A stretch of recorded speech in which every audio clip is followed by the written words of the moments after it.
What if I told you that the self you defend, protect, and claim as you might just be a beautifully convincing illusion, that the voice you hear narrating your every move, your thoughts, your desires, your fears, were sculpted by forces outside your control, conditioned by parents you didn't choose, languages you didn't invent, and memories that are rewritten every time you remember them, that your most cherished beliefs were never truly chosen, but inherited, shaped, and cemented long before you understood choice. And what if every decision you believe you make was already forming in neural circuits, milliseconds before you felt the thrill of agency?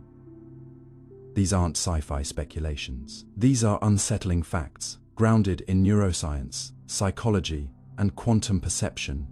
Real truths that cut through the comforting story you call me. So if you're ready to question the narrator in your mind, to peel back the layers of the self, and to stand at the edge of the mirror where reflection ends and raw reality begins, then tap like, hit subscribe, and join me for 4 hours of unsettling clarity. Because the deepest illusion isn't out there in the world. It's the one sitting quietly behind your eyes, pretending to be you. You are not who you think you are.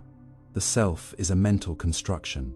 You've always believed that you are you, that there is someone inside your head, a consistent self, watching the world through your eyes, remembering your past, choosing your future, narrating your every move with silent authority. You walk into a room and feel your presence as a whole, a person with opinions, with dreams, with memories that stretch back through years of joy and pain. But what if that sensation is a lie, so perfect, so seamless, that even now, as you listen, it's hiding behind the very voice you think is your own? What if there is no stable you inside? Just a story being told by a body that needs meaning, a ghost projected by neurons that don't know you exist. What if the self, that thing you protect, explain, perform, and insist upon, is not a truth, but a hallucination, not a fraud? No, something more delicate than that. A necessary illusion. A poetic mistake that helped your species survive. You've never met yourself directly. You've only ever experienced echoes. Your name, your thoughts, your habits, your face in the mirror. And yet, those echoes have become your home. But now, imagine stepping out of that echo chamber. Imagine standing at the edge of your mind and realizing there's no one there. No watcher behind the curtain. No center to the self. Just processes, just motion, just an ongoing narrative that keeps writing itself. Because silence would be too unbearable.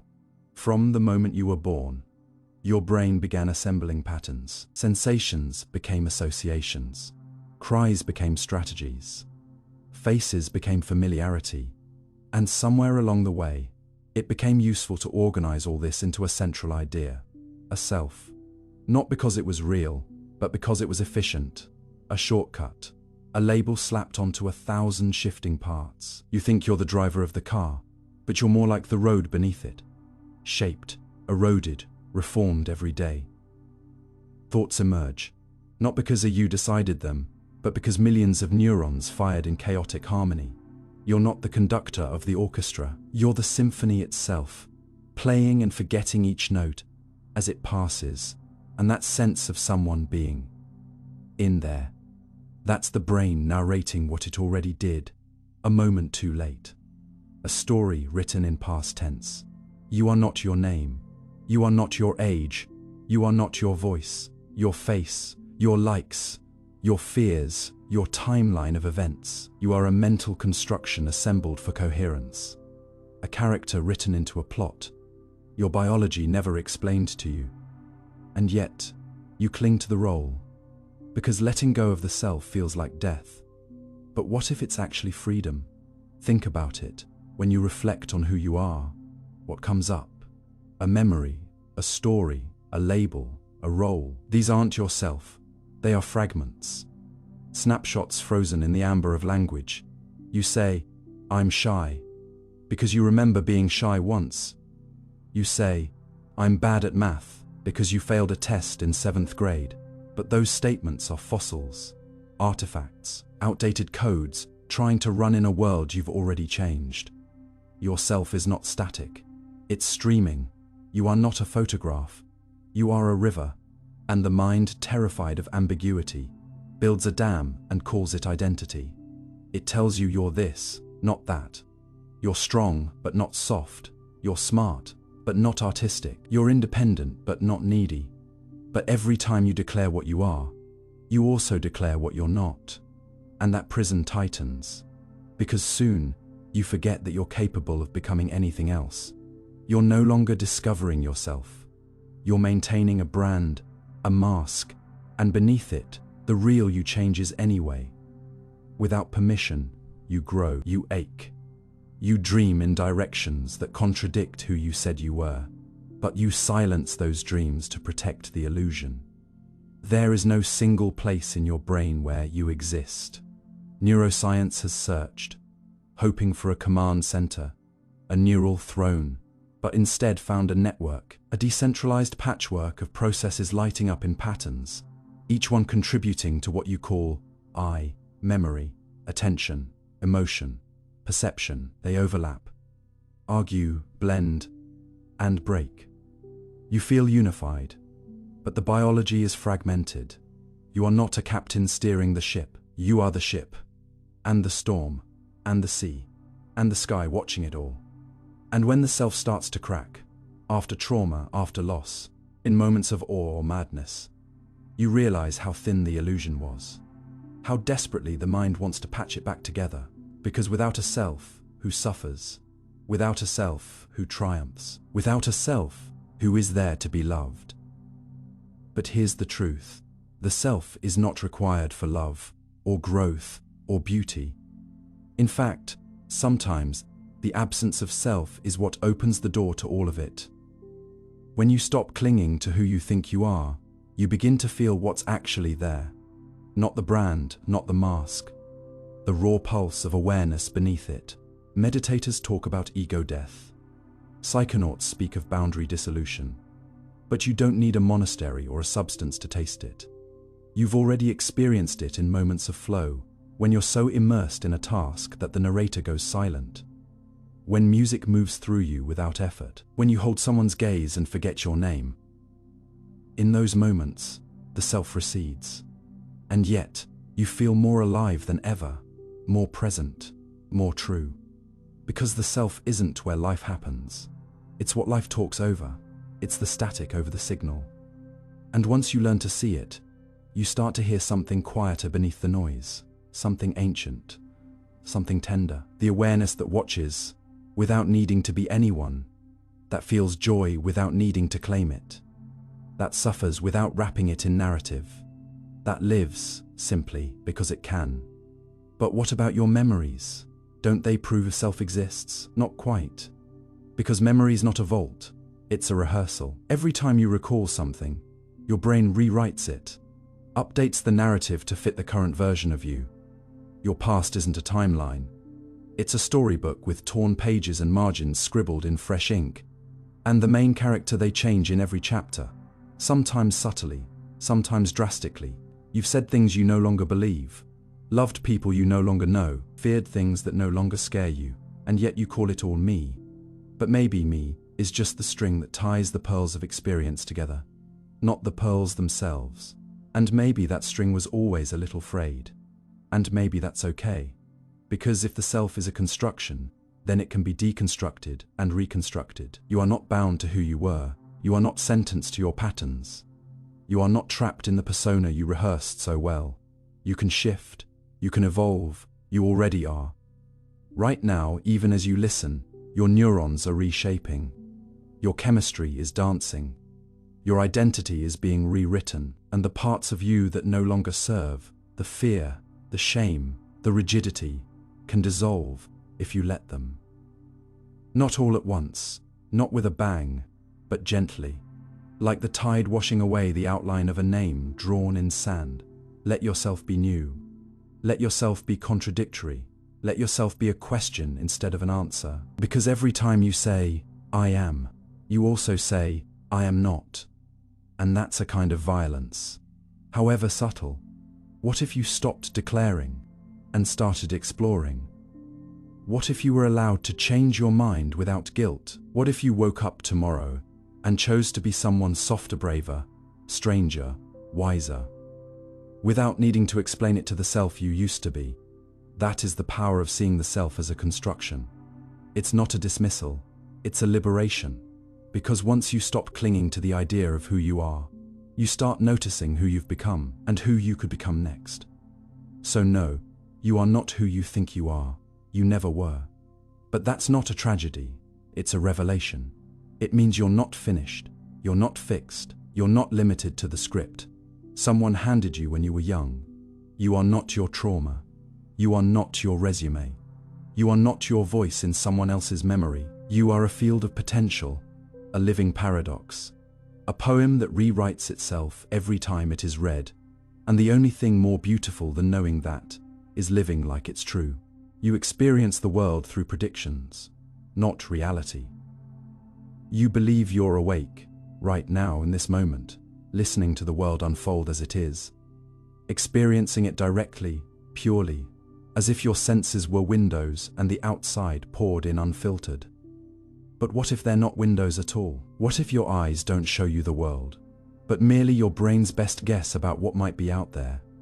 What if the colors you see, the sounds you hear, the objects you recognize, the people you trust, even the very feeling of presence, are all simulations so seamless, so instantaneous that you mistake them for truth? What if your reality is not something you perceive, but something you predict?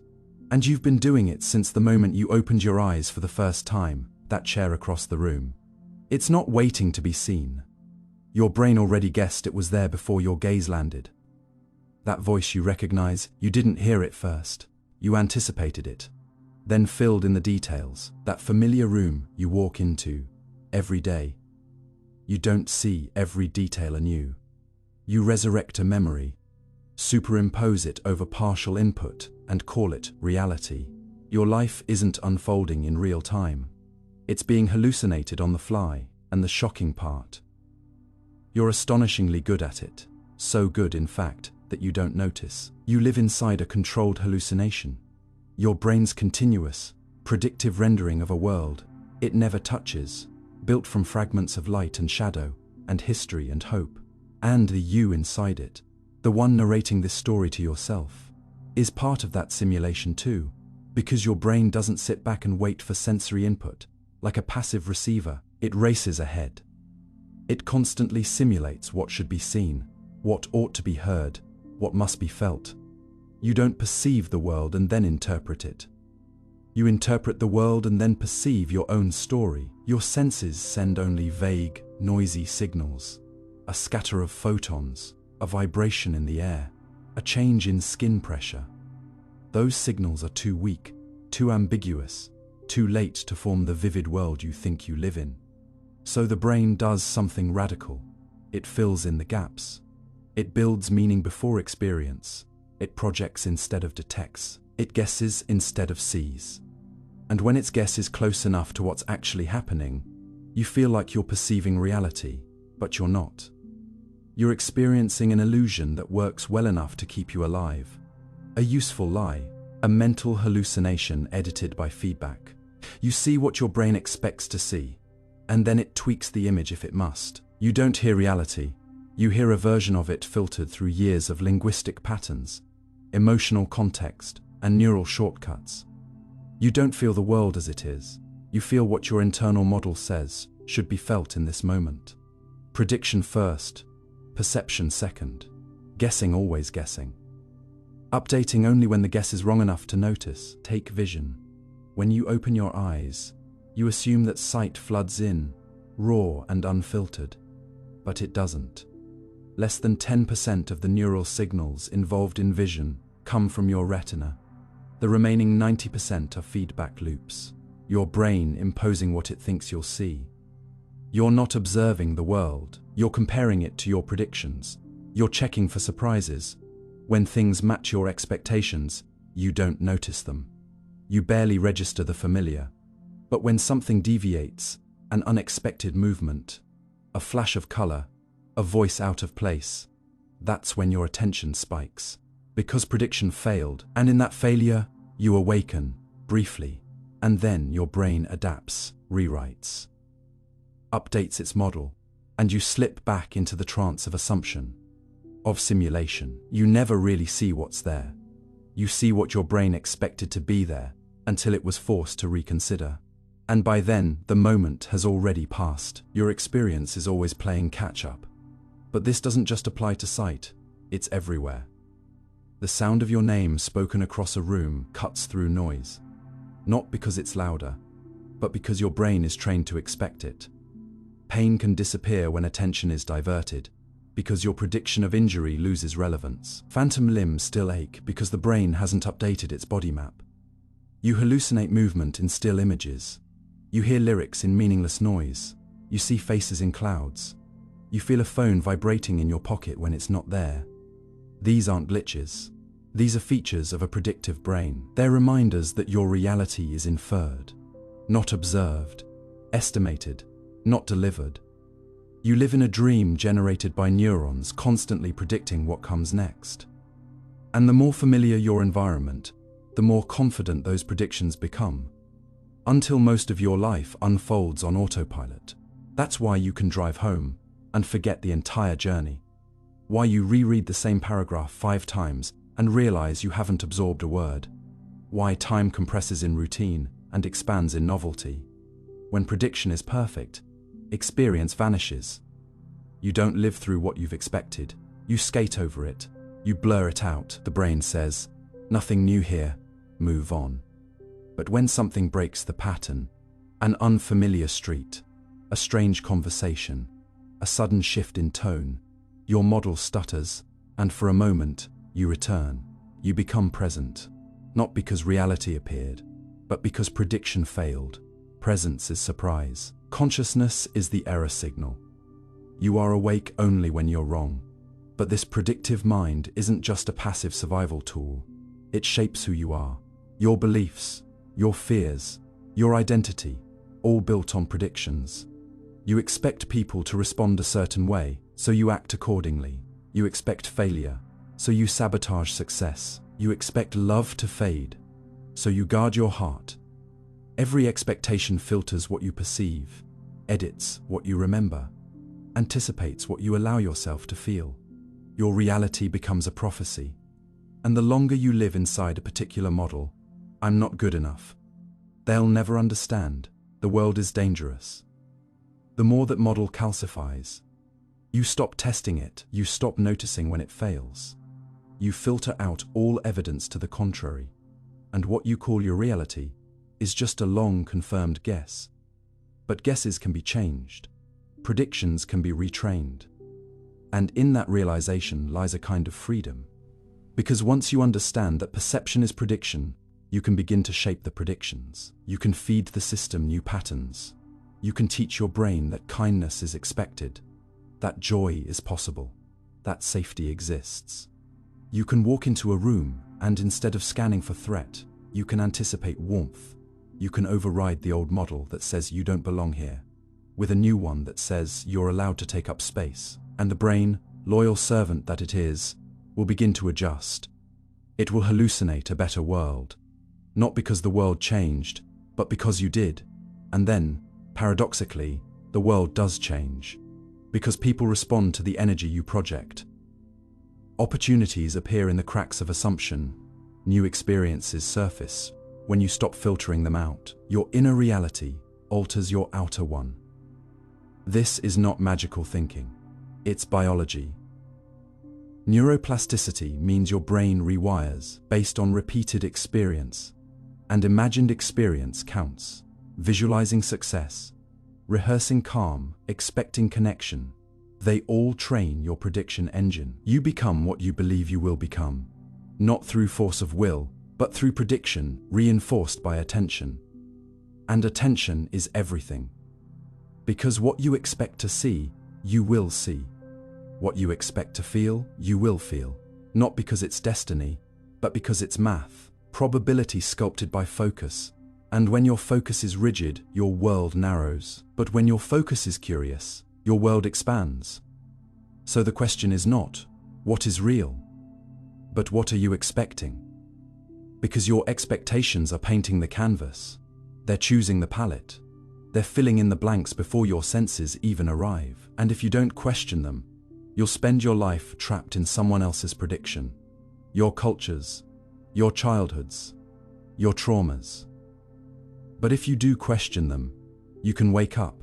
You can live on the edge of perception, where the world is raw and strange and luminous. You can embrace surprise not as threat, but as truth breaking through the model. You can reclaim presence, not as a spiritual ideal, but as a neurological reset. A space where the simulation pauses and you glimpse what's really there, or at least, what might be. Because in the end, we are all just blind minds guessing their way through the dark. But some of us have learned to listen when the guess goes quiet, to soften the model, to welcome the unknown. And maybe that's what it means to be fully alive. Not to predict perfectly, but to love imperfectly. To risk a wrong guess for the sake of wonder. To trade certainty for curiosity. To see the world not as it is, but as it could be. Again and again, with each breath, with each blink, with each miraculous, unreliable prediction that somehow, impossibly, feels like home. You're made of cells that don't know you exist. You wake up, stretch your limbs, look in the mirror, and say, "This is me." As if the face staring back is a single unified being, a solid entity called you. But what if that's just a comforting illusion? What if beneath your thoughts, your skin, your voice, there exists no central you at all? Only trillions of tiny, mindless machines, performing their mechanical duties with no concept of the being they compose. What if the hand you move, the heart you trust, the mind you claim, all arise not from unity, but from unimaginable multiplicity? What if you are not a self, but a society? A bustling, microscopic metropolis of cells, each blind, each unaware, each fulfilling its role as if in service to nothing, and yet together creating the strange, shimmering hallucination of a person. Because the deepest, most humbling truth is this: you are made entirely of living things that have no idea you exist. Your thoughts are not their thoughts. Your dreams are not their concerns. Your suffering, your ambition, your nostalgia, your joy, none of it belongs to them. And yet, without them, you are nothing. You are their shadow, their echo, their side effect. And the more you stare into this truth, the more your reflection begins to blur. Because how can you be you if none of your parts know what you is? You are composed of about 37 trillion cells. Give or take a few trillion, and not one of them is conscious. Not one understands what you are, who you are, or what you're trying to become. Your brain cells don't know you're thinking. Your liver cells don't know you're anxious. Your immune cells don't know you're in love. They are just doing what they've evolved to do, reacting, repairing, replacing, surviving. And yet somehow from this ocean of blind labor, a ghost in the machine, a whisper that says, "I am." But where does that whisper come from? It's not in the nucleus of a cell. It's not in the electrical spike of a neuron. It's not in any single location. It arises from the pattern, the choreography, the collective dance of billions of biological agents bumping and signaling and dying and dividing in stunning, unthinking synchrony. And yet, this unthinking rhythm composes your every waking moment. You, the dreamer, are dreamt by your biology. Your cells don't love you. They don't worship you. They don't even know you. In fact, many of them will attack you if confused. Autoimmune diseases are not betrayal. They're ignorance. Your body can turn against itself not because it's malevolent, but because there is no central command aware of you. You are a fragile agreement, a peace treaty signed by countless unconscious components. And every day, this agreement is renegotiated. Cells die by the millions. Others are born, old proteins degrade, new ones form. The you of yesterday is chemically, physically gone, but the story remains. The illusion holds. The memory machine keeps updating the logs, even as its parts are replaced. There is no single moment where you can point and say, "This is who I am." Because the moment you do, that part is already dying, already changing, You are not static. You are not whole. You are a constant becoming. A flickering identity maintained by a population of strangers. And those strangers are not just human. For every human cell in your body, there are at least 1 to 3 microbial ones. Bacteria, viruses, fungi, many of which are essential to your health. They digest your food, modulate your mood, protect your gut, train your immune system. Without them, you would fall apart. You are an ecosystem, a walking rainforest, a biome with boundaries we call skin, and most of the residents inside you do not carry your DNA. They are not you, at least not genetically, but they are part of your being. Your consciousness is not separate from them. It depends on them. Your brain's chemistry is affected by their presence, your decisions, your impulses, even your personality, shaped in part by the invisible passengers riding in your gut. You are not an individual. You are a colony under the illusion of solitude. And if that's true, if you are the emergent property of blind agents, then what is the self? Is it a narrative, a computational artifact, a necessary illusion to coordinate action? Neuroscience suggests that what you experience as you is a construction layered upon construction, sensation upon memory, upon prediction upon interpretation. There is no homunculus in the brain, no little person at the controls. There is only processing, pattern recognition, prioritization. What feels like your unified consciousness is actually a patchwork of modules cooperating just well enough to fake continuity. The illusion is so good, so seamless, that you can go your whole life never suspecting it's there. But peel back the curtain just a little, and it starts to flicker. Have you ever lost yourself in grief and said, "I don't know who I am anymore"? Have you ever changed so much that your old self felt like a stranger? That's not a glitch. That's the truth leaking through. The self is not fixed. It's a costume woven anew each day from ever-changing threads. And the hands weaving it have no idea what they're making. But this illusion, this construct, it's not worthless. In fact, it's miraculous. Because even though no single cell understands you, you exist. You speak, you feel, you build. You fall in love, you make meaning. You, the symphony of silence, write poetry. You, the community of unaware agents, gaze at the stars and ask why. That's the paradox. That meaning can emerge from meaninglessness. That awareness can arise from the unknowing. That's something so rich, so deep, so personal, as your experience of being alive, can be built from parts that are not only unaware, but incapable of awareness. And that should humble you, because it means your life is not a given. It's a constant construction, a miracle of maintenance. Every breath you take is a vote cast by trillions of cells to keep the hallucination running. And yet, it's not permanent. Your body has no master plan. Cells don't know when to stop replicating. Aging is the slow unraveling of coordination. Cancer is the rebellion of cells forgetting the script. Death is the silence when the orchestra loses its conductorless rhythm. And when it comes, you don't vanish in an instant. You dissolve, the system disintegrates. The collective loses cohesion, and what remains? The cells go on for a while, some still dividing, some still breathing. Your microbiome begins to feast. The borders that defined you blur into the world again. And slowly, the thing you called I becomes many again. Soil, carbon, memory, absence. But even in that, there is beauty, because if you were never just one thing, then death is not the end of that thing. It's a transformation, a redistribution. The materials of you were never yours.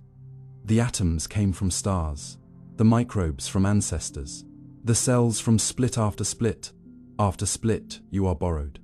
And the universe is just taking its pieces back. But while they were arranged as you, what a pattern they made.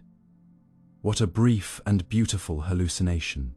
A self that sang, a self that suffered, a self that asked who it was, even while built of parts that never knew. So the next time you look in the mirror, know this.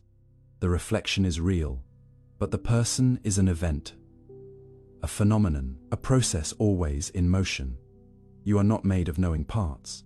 You are made of question marks, of silent workers, of small lives unaware they belong to something vast. And yet together, they made a being that asks questions like this one, that searches for meaning, that listens, that wonders, that loves. And maybe that's the most extraordinary thing of all. Not that your cells don't know you exist, but that you do, despite them. The voice in your head isn't you. It's a simulation, sometimes, late at night, when the world falls quiet, and there's nothing left to distract you. A voice speaks, and it sounds exactly like you. It whispers regrets.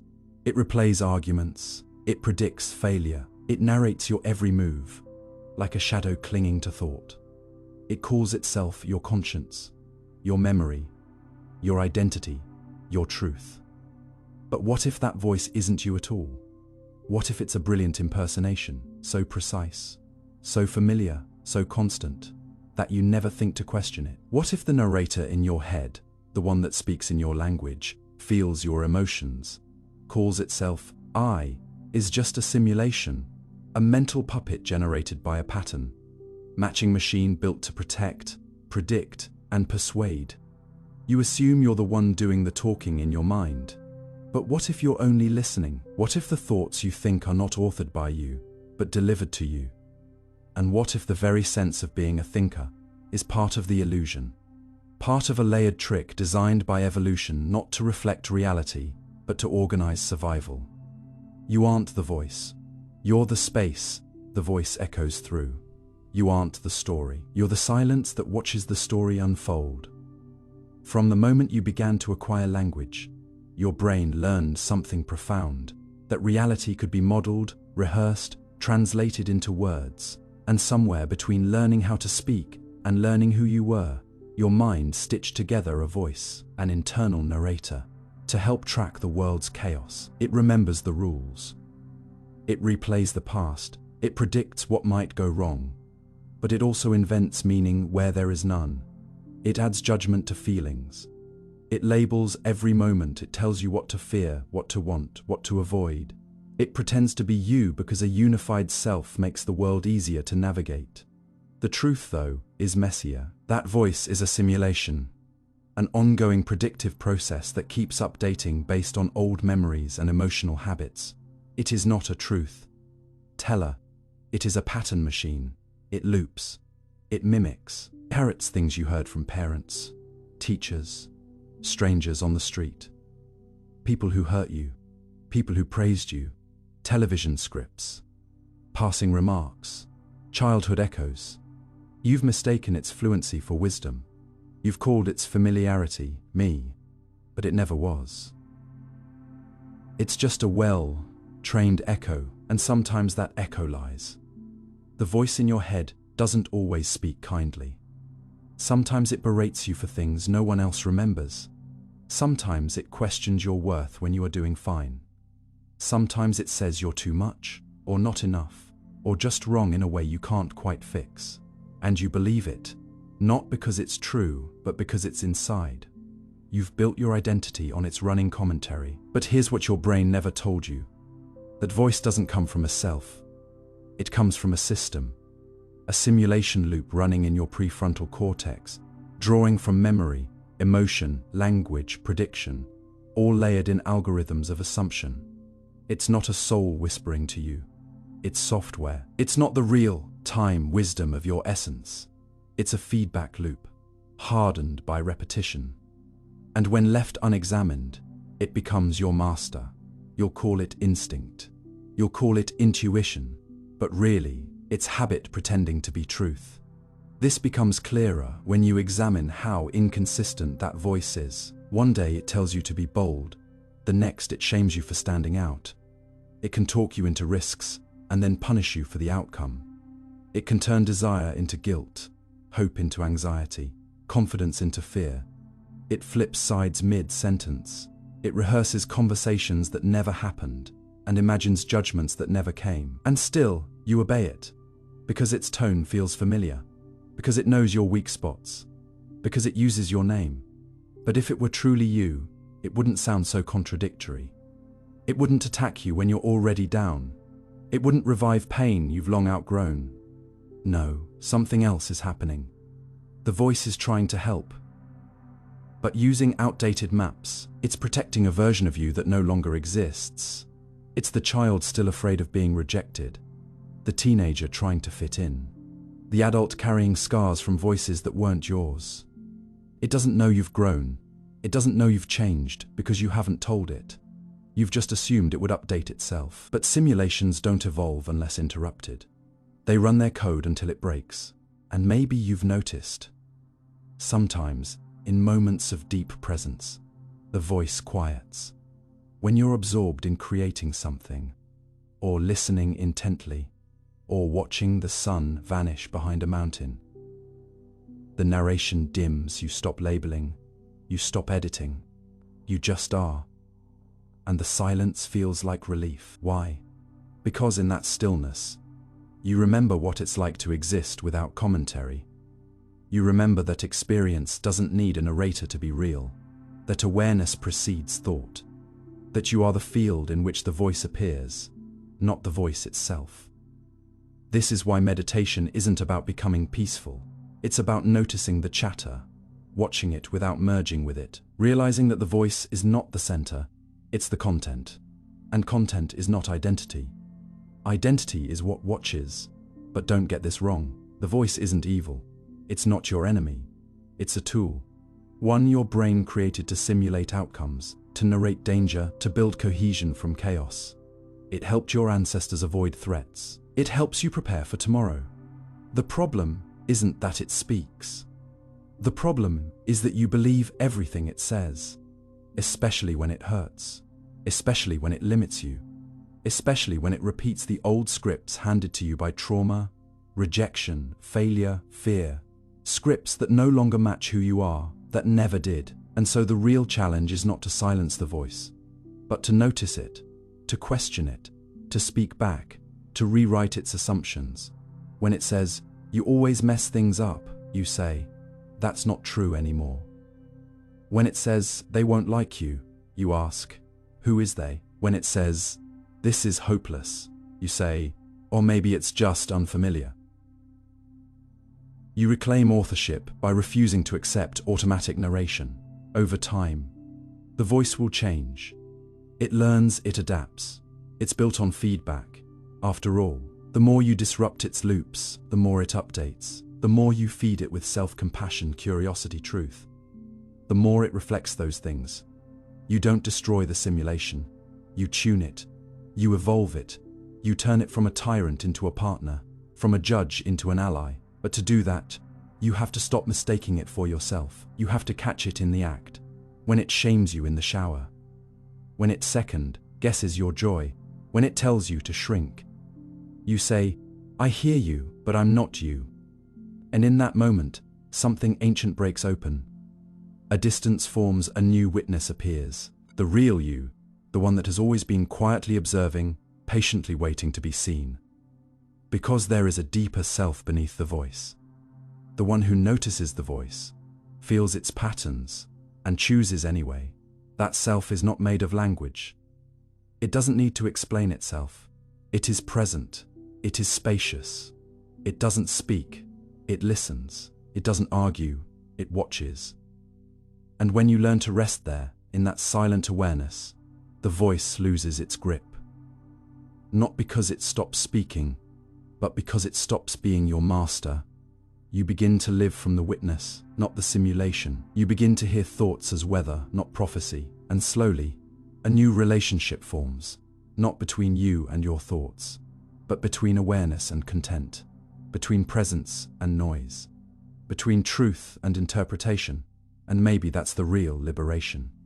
Not to silence the voice, but to stop mistaking it for truth, to live with it, beside it, above it, to let it speak without obeying, to let it narrate without believing, to let it echo and still move freely.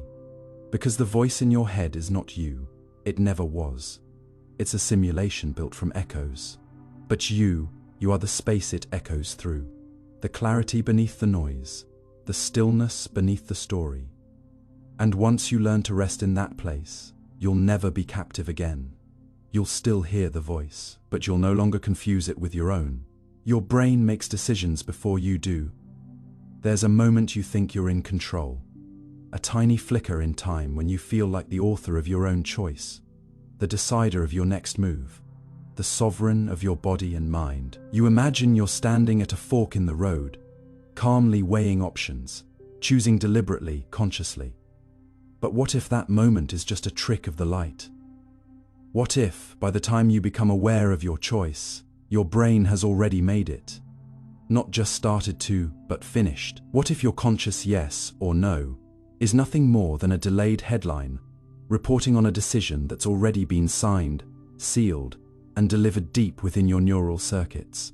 You think you're steering the wheel, but the road was selected milliseconds ago. You're not the captain of the ship.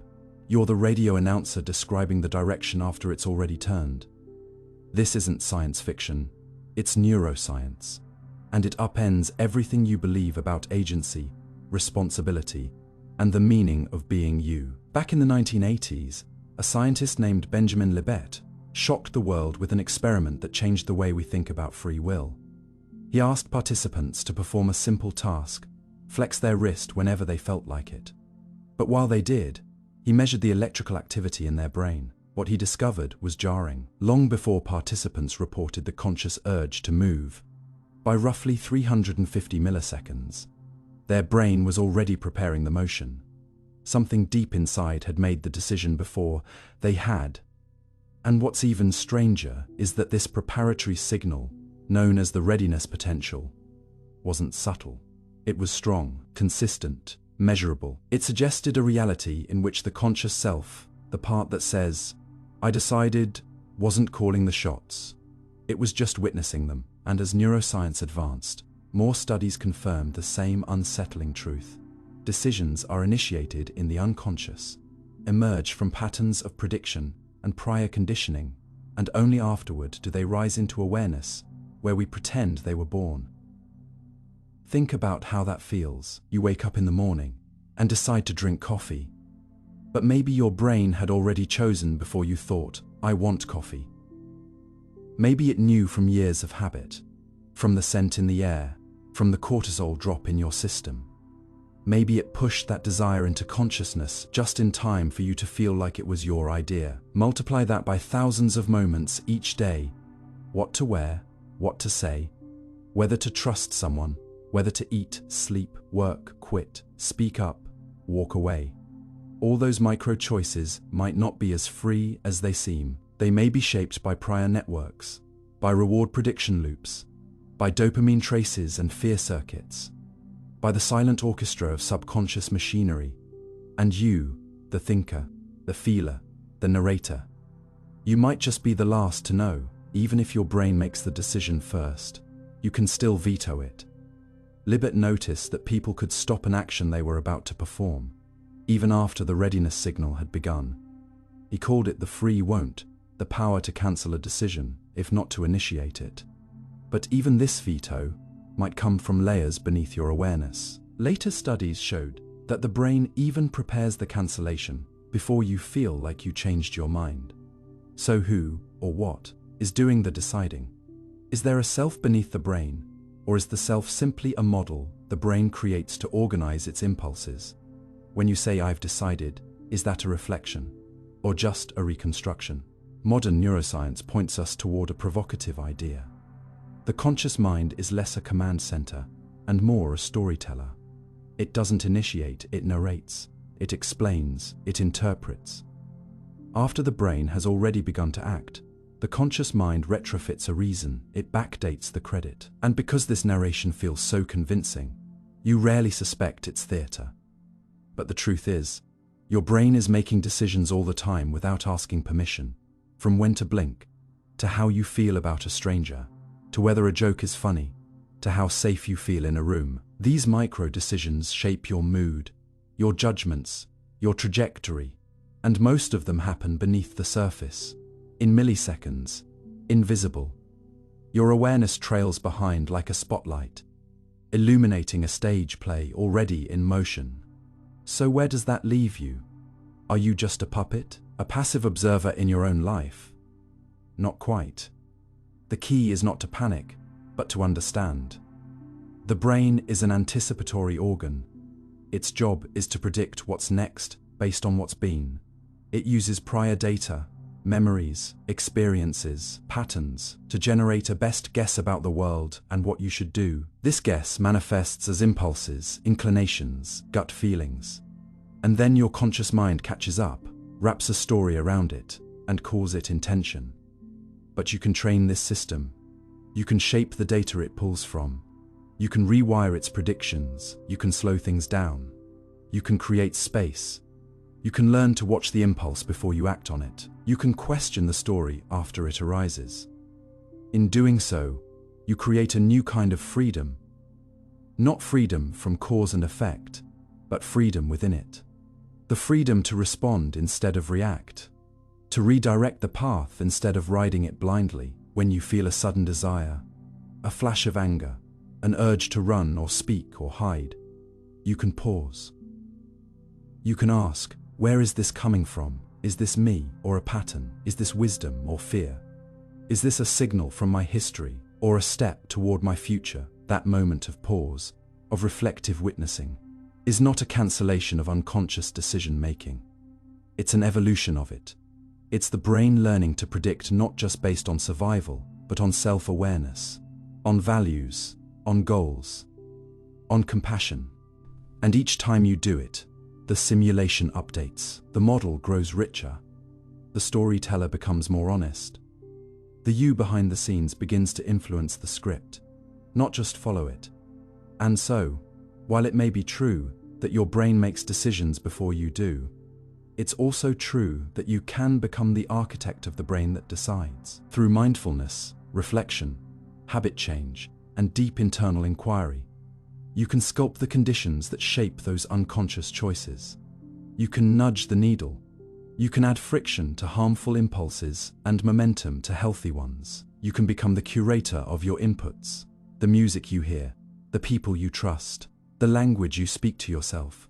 Because what goes in shapes what comes out. And slowly, you build a brain that anticipates better futures. A mind that chooses differently, not because it's suddenly free from influence, but because you've changed what influences it. So next time you make a decision, remember, it probably wasn't as spontaneous as it felt. The roots of that choice run deep, into memories, into emotions, into wiring you didn't choose. But you can still meet that choice with consciousness. You can greet the decision not as a puppet, but as a partner. You can train the system that trains you, but presence. And maybe that's enough. Maybe being aware of the machinery is what makes you human. Not the absence of cause, but the ability to see it, to watch it, to guide it gently with each breath. Because even if the first domino falls without your say, you still shape the pattern it creates. And that, in the end, is its own kind of freedom. Your brain can simulate the future and edit the past.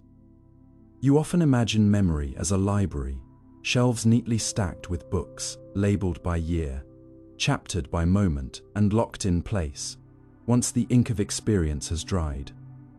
But what if memory is not a library, but a living theater, constantly restaged by actors who never saw the original script? What if the future you envision and the past you remember are not separate realms of time, but two sides of the same illusion, both constructed in real time by the same organ, the same patterning force, the human brain? You think of the past as something fixed, something that happened, and the future as something mysterious, something that will, but your brain treats them both as stories to be told. Simulations to be run, models to be built, not facts to be accessed. Every time you remember, you are not retrieving a file, you are rewriting it. Every time you imagine what's coming, you are projecting from a moving target. The past isn't what happened, it's what you believe happened. And the future isn't what will happen, it's what your brain guesses might. These are not archives or prophecies, they are controlled hallucinations. In the dim glow of a functional MRI scanner, neuroscientists have discovered something eerie. The same brain regions light up when you recall a memory as when you imagine the future. The medial prefrontal cortex, the hippocampus, the posterior cingulate. They don't care whether you're remembering or forecasting. To them, it is all simulation. The brain doesn't distinguish between memory and imagination because structurally, functionally, chemically, they are almost the same. And why wouldn't they be? Evolution didn't care about accurate history or flawless foresight. It cared about survival. If replaying a dangerous encounter helped you avoid a predator tomorrow, it didn't matter if the memory was perfect. It just had to be useful. If imagining a future helped you prepare for it, even if it never came to pass, that was enough. So the brain adapted a system not to record reality, but to remix it, to simulate threats before they occur, to edit regrets so they don't destroy you, to reconstruct who you were, so you can decide who you are becoming. And so your past, what you call my memories, is not a photograph album. It's a reconstruction site. Each time you visit it, scaffolding shifts. Emotions, color events, gaps are filled with guesses. You believe you're watching the replay of a movie, but you're really directing a reboot. The costumes change, the lines get cleaned up, the lighting adjusts, and yet, you walk away believing you saw the original. This is why eyewitness testimonies fail in court. Why siblings remember the same childhood differently. Why you sometimes wonder if something truly happened, or if you just dreamed it. Because to remember is to reimagine, and imagination, in turn, is deeply shaped by memory. They feed each other in loops. What you believe happened affects what you expect to happen. And what you expect to happen reshapes how you remember what did. But your brain's ability doesn't stop at distortion. It can fabricate entire futures in vivid detail. You can close your eyes and picture yourself 5 years from now, in a new home, in a new job, beside someone you haven't met yet. You can feel the emotions of that moment, as if it were now. The smell in the air, the weight of your clothes, the taste of imagined success or failure. This is episodic future thinking. The ability to simulate future experiences in your mind with texture and depth. It's not fantasy, it's strategy. Your brain uses this to plan, to worry, to dream, to prepare. It rehearses conversations that haven't happened. It runs scenarios of escape, of triumph, of heartbreak. And each rehearsal rewires you. Neuroplastic threads rearrange. Beliefs recalibrate. Emotions anticipate an event that never occurred. You may never live that imagined moment, but the brain reacts as if you already have. It sweats. It tenses.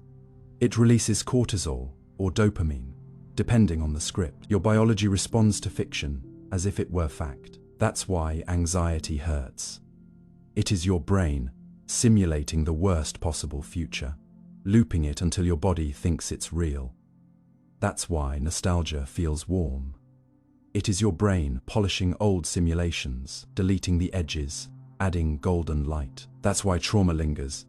It embeds itself in the simulation loop, replaying fear as if it's still now. That's why hope can lift you. It imagines a version of reality that hasn't happened, but might. Your experience of time is shaped more by what you simulate than what you live. And most of these simulations are unconscious. You don't decide to imagine, you're pulled into it. Your brain is always running predictive code, anticipating what's next, filling in blanks from what's been. Even the present moment, what you see, hear, feel, is a stitched prediction, delayed by milliseconds, constructed on the fly. You don't experience reality directly. You experience what your brain predicts reality to be. Moment to moment, so what happens when the past you believe in was never fully real? When the future you fear has no proof? It opens the door to a strange kind of freedom. If the past is plastic and the future is virtual, then perhaps your story is not a sentence, but a song, meant to be reshaped, reinterpreted, retuned. You are not the prisoner of memory or the slave of fate. You are the composer of simulations. You can revisit your past not to suffer it again, but to heal it, to assign it new meaning, to forgive, reframe, release. You can approach the future not to dread it, but to sketch it. To imagine better scripts, to walk rehearsed paths into actual change. And with each simulation, the brain rewires. It believes what it practices. It strengthens what it repeats. Thought is not abstract, it's architecture. And you, the thinker, are also the builder. This doesn't mean your memories are lies, or that planning is pointless. It means you must hold both with humility. What you remember is what your brain reconstructed, and what you predict is what it calculates. Both are guesses, echoes shaped by your emotions, your beliefs, your present needs. The danger lies in mistaking simulations for certainties, in assuming the way you remember something is how it happened, in believing that what you dread must arrive. But if you remain aware, if you learn to see the brain as a sculptor, not a scribe, then you gain power. You can choose which memories to revisit, which futures to simulate. You can reject unhelpful rehearsals. You can ask, what story am I rehearsing right now? Is this a memory worth polishing? Is this a future worth fearing? And if not, you can change the scene, rewrite the line, walk off that mental stage and build a new one. You are the one who imagines both, who edits, who directs, who steps inside the neural theater, takes the pen from fate's hand, and scribbles something better into the margin. Yes, your brain simulates. Yes, it edits. But so can you, enough to change what comes next. Not by erasing the past or controlling the future, but by becoming aware of how they're created in the first place. And perhaps that is the deepest truth of all, that while you cannot escape your brain's simulations, you can step behind the curtain, nod to the actor, smile at the spotlight, and begin to co-author the illusion. You are a process, not a thing constantly updating. You are not the same person who woke up this morning. You are not the same mind who began reading this sentence. And you are certainly not the same being who walked through the moments of last year, last month, or even yesterday. You think of yourself as solid, something continuous, cohesive, defined by memory, emotion, and name, but you are not a statue. You are a current. A river of becoming that never quite steps into itself the same way twice. Your identity feels fixed because your brain craves stability, not because stability exists. In truth, you are an unfolding, a verb disguised as a noun, a process, not a product, a flame that remembers its own heat, but not the exact configuration of every flicker. If someone asked you who you are, you might point to your memories, your habits, your beliefs. But these are shadows on the wall of motion, illusions of continuity cast by something constantly shifting just out of sight. You are not who you think you are who you're becoming, always. Science has begun to catch up with this ancient truth. Neuroscience shows that your brain rewires itself every day. Neural pathways strengthen or fade, depending on what you think, feel, and do. Every new skill, every conversation, every act of forgiveness or fear adds a thread to your ever-growing mental tapestry. The person you were at age 10 is not just a younger version of you. It was an entirely different neural configuration, different hormones, different synaptic strengths, different dreams. Your body has replaced most of its cells. Your memories have warped. Your values have evolved. And yet, you tell yourself the story of me as if it's a single thread, a smooth arc from past to present. It's not. It's a stitched-together quilt of shifting roles, reframed meanings, and constant updates. You are not a file to be opened. You are a program that is always running, always updating its code. You are a process of becoming dressed in the illusion of being. The illusion runs deep. Language itself betrays you, we say. I am angry. Not anger is happening in me. We say I am a failure. Not I experienced a failure. We wrap our identities around states and moments, turning passing clouds into permanent skies. But emotion is not identity. Thought is not the self. You are the awareness that moves through them, not the storm that passes overhead. Still, your brain, a master of pattern, recognition, and storytelling, needs a narrative. It wants a stable me to anchor experience. So it constructs one. A you that is consistent, even when evidence says otherwise. That's why you feel like the same person, even though you've contradicted yourself 1,000 times. Even though what you once hated, you now love. Even though what you feared, you now seek. Continuity is a trick of storytelling, and you are the author, the editor, and the reader. Sometimes all at once. But this is not a flaw, it is freedom. Because if you are a process, then you are not doomed by who you were. You are not locked into the shape of past decisions. You are not fated to repeat yourself, unless you choose to. If identity is a river, then change is not betrayal. It's the nature of your existence. You can become someone new not by pretending, but by practicing. You are the sum of your repeated actions. Not your intentions, not your labels, not your self-judgments, but your patterns. Change the pattern, and the process changes. Change the process, and you become someone else. This is not magic. This is neuroplasticity. This is habit. This is growth. You don't become a new person overnight, but you are never exactly who you were the night before. And in that sliver of difference lies the doorway to evolution. Think of how trees grow. From the outside, they appear still, unmoving.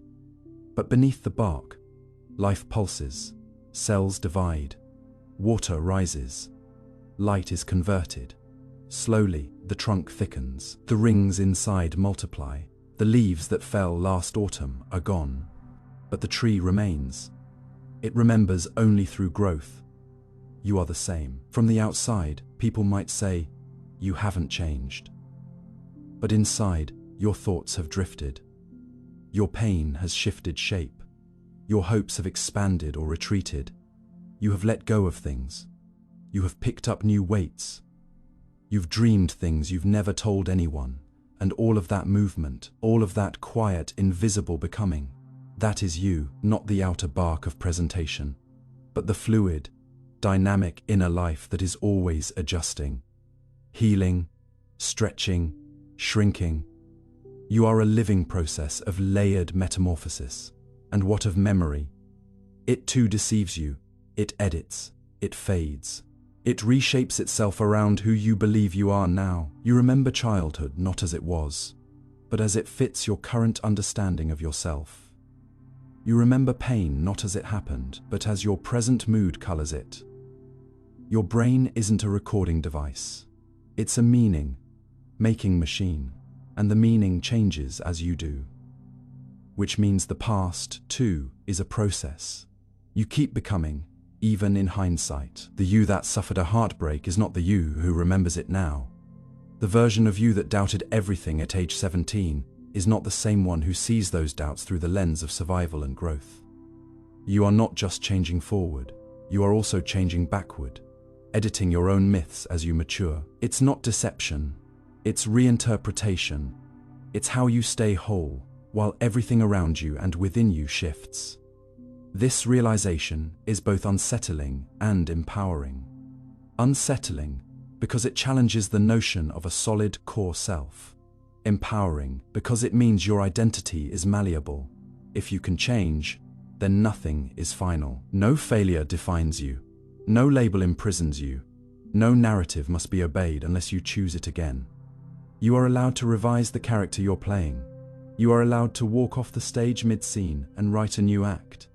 You don't have to wait for permission, because the you who's waiting isn't even the same as the you who started reading this. The process has already begun, but it requires awareness.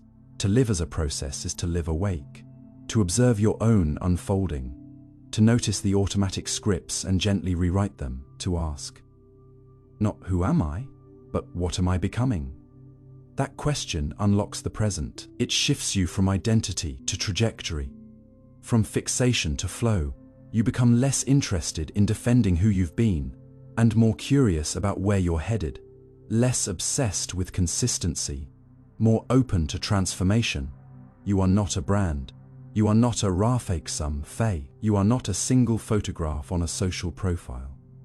You are a time lapse, a flickering sequence of selves, strung together by breath, choice, emotion, and the mysteries of biology and experience.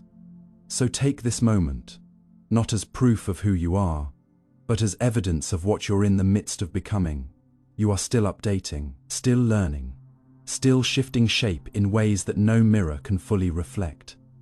And in that constant evolution, there is beauty, there is hope, there is the quiet courage of unfinished things, because you are not a thing, you are a process, a question, an unfolding that never truly ends. Consciousness might just be the brain's way of surviving complexity. What if the spotlight of your awareness, your precious consciousness, was never designed to reveal the truth of the world, but merely to keep you afloat in its chaos? What if the narrator in your mind, the quiet observer behind your eyes, isn't a commander, but a survival mechanism? A fragile lens evolved not for clarity, but for coherence. You assume that being conscious means being in control, that your thoughts are the drivers of your life rather than passengers holding on tightly to the wheel. But your consciousness may be something humbler, stranger, more improvisational, a delicate balance beam that evolved only because the world around you grew too complicated to navigate on instinct alone. When life was simple, sensation was enough. But now, with language, memory, emotion, social expectation, and time layered on top of each other, like translucent sheets, something more flexible had to emerge. That something is you, or rather, your experience of being you. Consciousness is not the king of the mind. It is the interface, the dashboard, the soft focus overlay that helps you survive a world your brain can't fully grasp. You may not realize how much of your life happens before you're even aware of it. Your eyes take in millions of bits of visual data per second, but your brain filters nearly all of it, stitching together a narrative it assumes you want or need. It hides your blind spot. It fills in your memories with fabrications. It invents continuity where none exists. And only then, after it has completed this mosaic of meaning, does it show you the final product and say, "This is reality." You're not seeing the world. You're seeing a compressed, predicted, emotionally weighted summary of it. And the part of you that sees, that self-aware flicker in the dark, is simply the last process in a chain of unconscious calculations. Consciousness doesn't build the world. It narrates it. Like a news anchor reading headlines written by 1,000 silent producers backstage. But why this elaborate dance? Why evolve something as seemingly superfluous as self-awareness?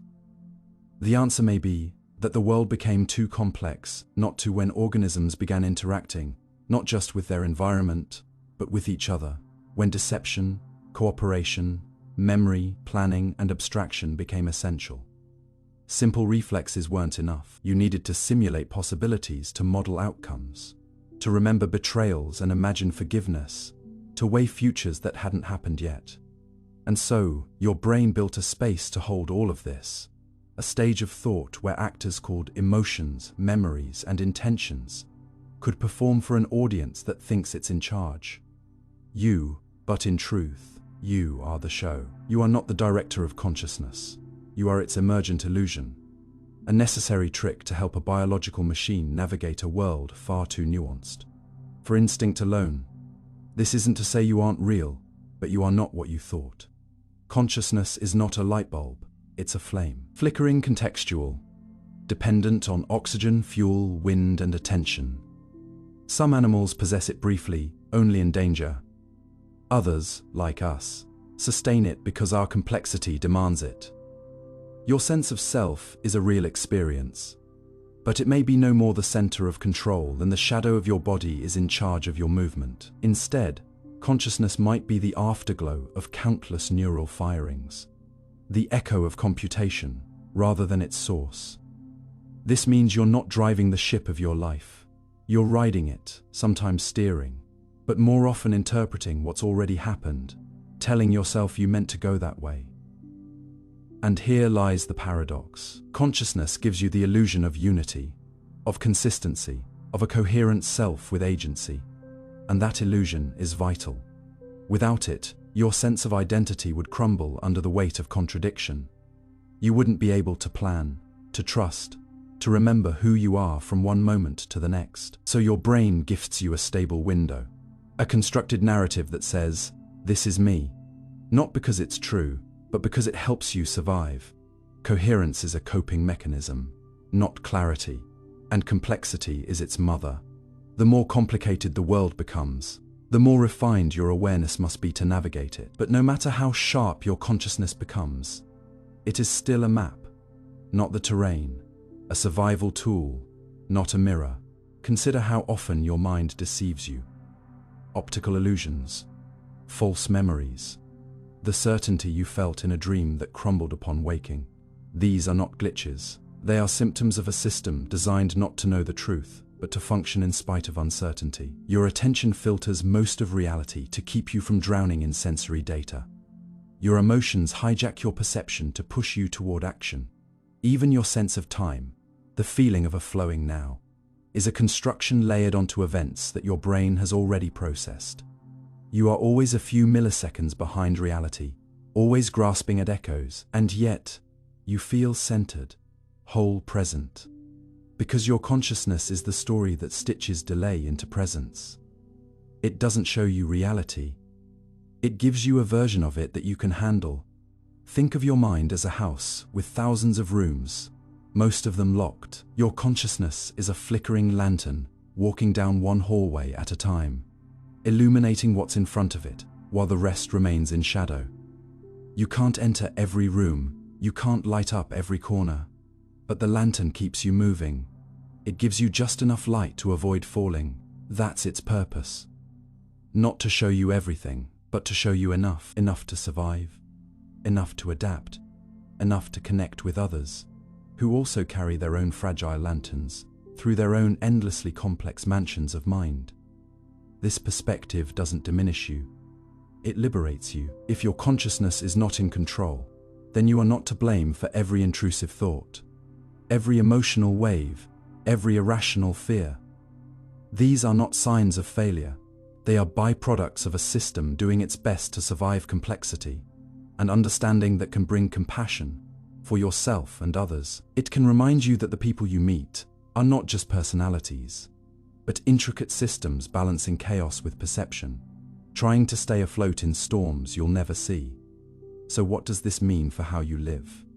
It means your task is not to control your consciousness, but to cultivate it, to widen the lens when you can, to strengthen the lantern's glow through reflection, connection, curiosity, to question the stories your brain tells you, not to silence them, but to gently ask if they still serve you. It means accepting that you'll never have perfect clarity, but you can still move forward, still love, still learn, still grow. Consciousness may be a survival tool, but within its illusions lie the seeds of wisdom. Because the awareness that you are not fully in control is a form of control. The recognition that your thoughts are not you is a higher self seeing from above. And in that recognition, you begin to shift from mere reaction to conscious engagement. You may never fully grasp the engine of your mind, but you can ride its rhythms. You can feel the tides of thought without drowning in them. You can become the kind of person who dances with complexity rather than hides from it. Because consciousness may have been born from the need to survive, but it can be sculpted into something that helps you thrive, something reflective, compassionate, creative. Something that doesn't just endure the world's complexity, but learns to find beauty in its patterns. So carry your lantern. Let it flicker, let it falter, but keep walking. Because even if consciousness is just the brain's trick for surviving the maze, it's still your light in the dark. And with each step, each breath, each choice, you shape what that light reveals. You are simulating yourself as you read this. You think you're just reading these words, but what you're really doing is simulating an experience of reading. You're not simply receiving language, you're constructing it, predicting it, filling in gaps, giving it meaning through a model of yourself that you update moment by moment with every letter, every breath, every blink. And that self, the one who thinks it's you, is itself a simulation too. a cognitive echo born from the need to stabilize an otherwise chaotic flow of neural firings into a coherent sense of I am. But that I is not sitting quietly inside your skull, observing this from a throne. It's an active process, a looping feedback system of perception and prediction, where your brain models not only the outside world, but also the you inside that world. Meaning that as you read this line, you are not just decoding symbols, but simulating the reader you believe yourself to be, complete with a sense of self that feels fixed, deliberate, and personal even, though what you call you is just the brain's best guess about how to stay alive in a reality it never directly touches, only interprets through senses, memories, and internal maps that are always approximations, never the thing itself. And yet you feel real, solid present, because your brain needs you to feel that way in order to survive, in order to maintain continuity over time, to make decisions, to form relationships, to justify choices, to exist in a narrative that spans years and carries goals and regrets and dreams. But this narrative isn't stored like a book on a shelf. It's reassembled on the fly, every moment, every time you remember, every time you reflect, and especially right now as you sit with these words. You are not just understanding this sentence, you are modeling the kind of person who understands this sentence, simulating a you who nods, who reflects, who agrees or disagrees. And in that process, you become the simulation your brain believes will best fit the moment. And so the paradox grows. The more advanced your brain becomes, the less it shows you raw reality, and the more it shows you versions of yourself interacting with versions of the world. All filtered, shaped, estimated. You are not reading with your eyes. You are reading with your expectations. Your visual system jumps ahead of the letters before your gaze even lands on them. Your brain predicts the next word, the next idea, and fills in meaning before your conscious awareness catches up. If the prediction fails, you jolt, you reread, you pause, but most of the time your brain gets it right enough, and your sense of understanding flows uninterrupted. But that sense of understanding is the product of a hallucination you've learned to trust. Right now, as you follow these words, you are experiencing a carefully balanced illusion. You are simulating comprehension, simulating insight, simulating continuity. But ask yourself, what is actually being perceived right now? Is it the words, the meanings, the thoughts you think you're thinking? Or is it just neural activity reassembling previous patterns into a plausible story that your inner model of self can nod along to? This recursive loop of simulating the world and simultaneously simulating yourself in that world is not a bug of consciousness. It is its essence. Without it, you would have no context, no identity, no memory, no coherent behavior. The self model allows you to predict how you would react in future scenarios, to reflect on past actions, to judge, to empathize, to plan, to suffer. And so you simulate not only your future, but the emotional tone of that future. You feel anxious about meetings that haven't happened, sad about moments that no longer exist, guilty about events that your simulation has edited beyond truth. Your entire inner life is a simulation built on top of simulations. This doesn't make it fake. It makes it adaptive. You don't need accuracy. You need functionality. Your brain doesn't care about truth. It cares about survival. And to survive, it builds a version of you who seems real enough to act, feel, love, fear, and believe. But here's where the flaw falls out. If everything you think and feel is being filtered through a self-model, then who or what is outside the simulation observing it all? The answer might unsettle you. There may be no one outside. There may be no homunculus watching the screen, just screens watching screens, models referring to other models, a neural echo chamber so sophisticated that it creates the illusion of a central self, but remove that illusion, and the system still functions. The processes continue. You still respond, move, speak, survive. which means the you feel right now is not the pilot. It's the map, the tool, the helpful fiction that ties it all together. So when you say I, you are naming the simulation, and yet that simulation is the only version of you that has ever existed, the only one that has thoughts, fears, memories, and hope, which makes it, paradoxically, both fiction and truth. A virtual self that is real only because it is believed. But if this unsettles you, it should also empower you. Because if you are a simulation, you are not fixed. You are adaptable. You can reshape the parameters of your self-model. You can challenge the assumptions built into your predicted identity. You can update your simulation with new patterns of compassion, courage, perspective. The same machinery that builds limiting beliefs can build liberating ones. You can reimagine who you are, and in doing so, change how you feel, how you act, how you love. You are not the simulation's prisoner. You are its architect. You can't escape the fact that you are simulating yourself, but you can influence the kind of self you simulate. So take a breath. Feel the weight of this moment, not as something you're passively experiencing, but as something your brain is actively constructing. Right now, right here, the you who is reading this didn't exist 10 seconds ago. That version dissolved. A new you has taken its place.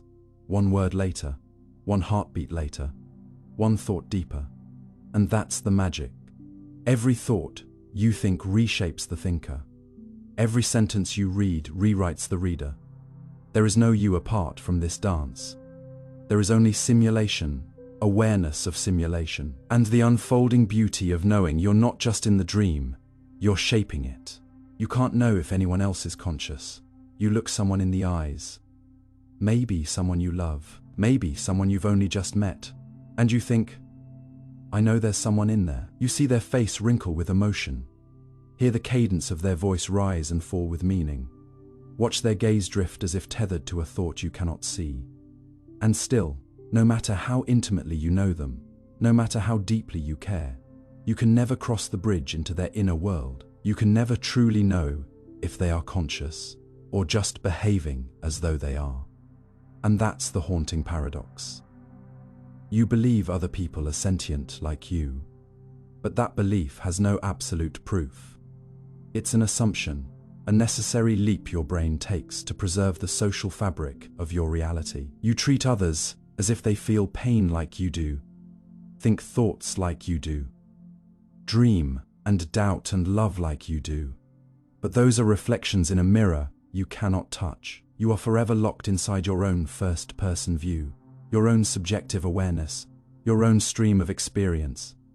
And no matter how loud the world is, how complex society becomes, you never truly leave the echo chamber of your own consciousness. Everyone else might just be noise that looks like a soul. And yet, how terrifying and how beautiful that we love them anyway, that we trust, that we sacrifice, that we ache when they leave, and feel joy when they return. Your entire emotional universe is built on the hope that behind those eyes is a mind like yours. But even the most advanced science cannot confirm that. We can measure behavior, scan brain activity, map neurons lighting up in patterns that mirror our own. But all that tells us is that something is happening, not what it feels like, not if it feels like anything at all. A machine could mimic empathy, an actor could mimic grief, a puppet could mimic attention, and you could respond unaware. So how do you know your friend, your partner, your parent, your child? How do you know they are not just advanced reflections, sophisticated feedback loops, puppets, wearing the costume of personhood you don't? And yet, you keep going. You tell stories, you build families, you form communities. Why? Because the alternative is a kind of existential isolation few can survive. And so you live in what philosophers call the problem of other minds, a haunting uncertainty that shadows every human connection. You can be sure of your own experience. You feel pain. You hear your thoughts. You remember what it's like to cry alone or laugh with abandon. But you cannot crawl into someone else's skull. You cannot see the world through their eyes. Not really. All you have are clues, language, behavior, art, silence. You decode their expressions, their stories, their mistakes, and you try to reverse engineer a mind. But it's all inference. You could be surrounded by zombies, biological machines reacting in just the right way to keep you convinced. This isn't science fiction. It's epistemology. The mind you think you know in others is a model your brain constructs, just as it constructs the world itself. You're not relating to people directly. You're relating to a simulation of them, your best guess. And that guess may be wrong, often is. But here's the twist that rescues us from despair. If others are simulations in your mind, then your empathy, your love, your care, those too are simulations, real to you, felt by you. And perhaps that's all that matters. Perhaps what makes someone conscious is not their ability to prove it, but your choice to believe it. When you extend your belief in another's inner life, you do more than speculate, you connect. You create a bridge between isolated islands of experience. That bridge may be built on guesswork, but it holds weight. People die for each other on that bridge. They live entire lives across it. We invent gods, nations, art, morality, not because we know others are conscious, but because we need them to be. Our own consciousness demands it. To be human is to be haunted by solitude, but to reach anyway. So the next time someone holds your hand, looks into your eyes, tells you they love you, remember, you don't know if they're conscious, but you feel something. And that feeling may be the most honest evidence we ever get.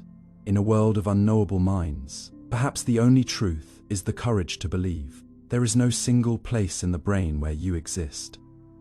You've been searching for yourself in the wrong places.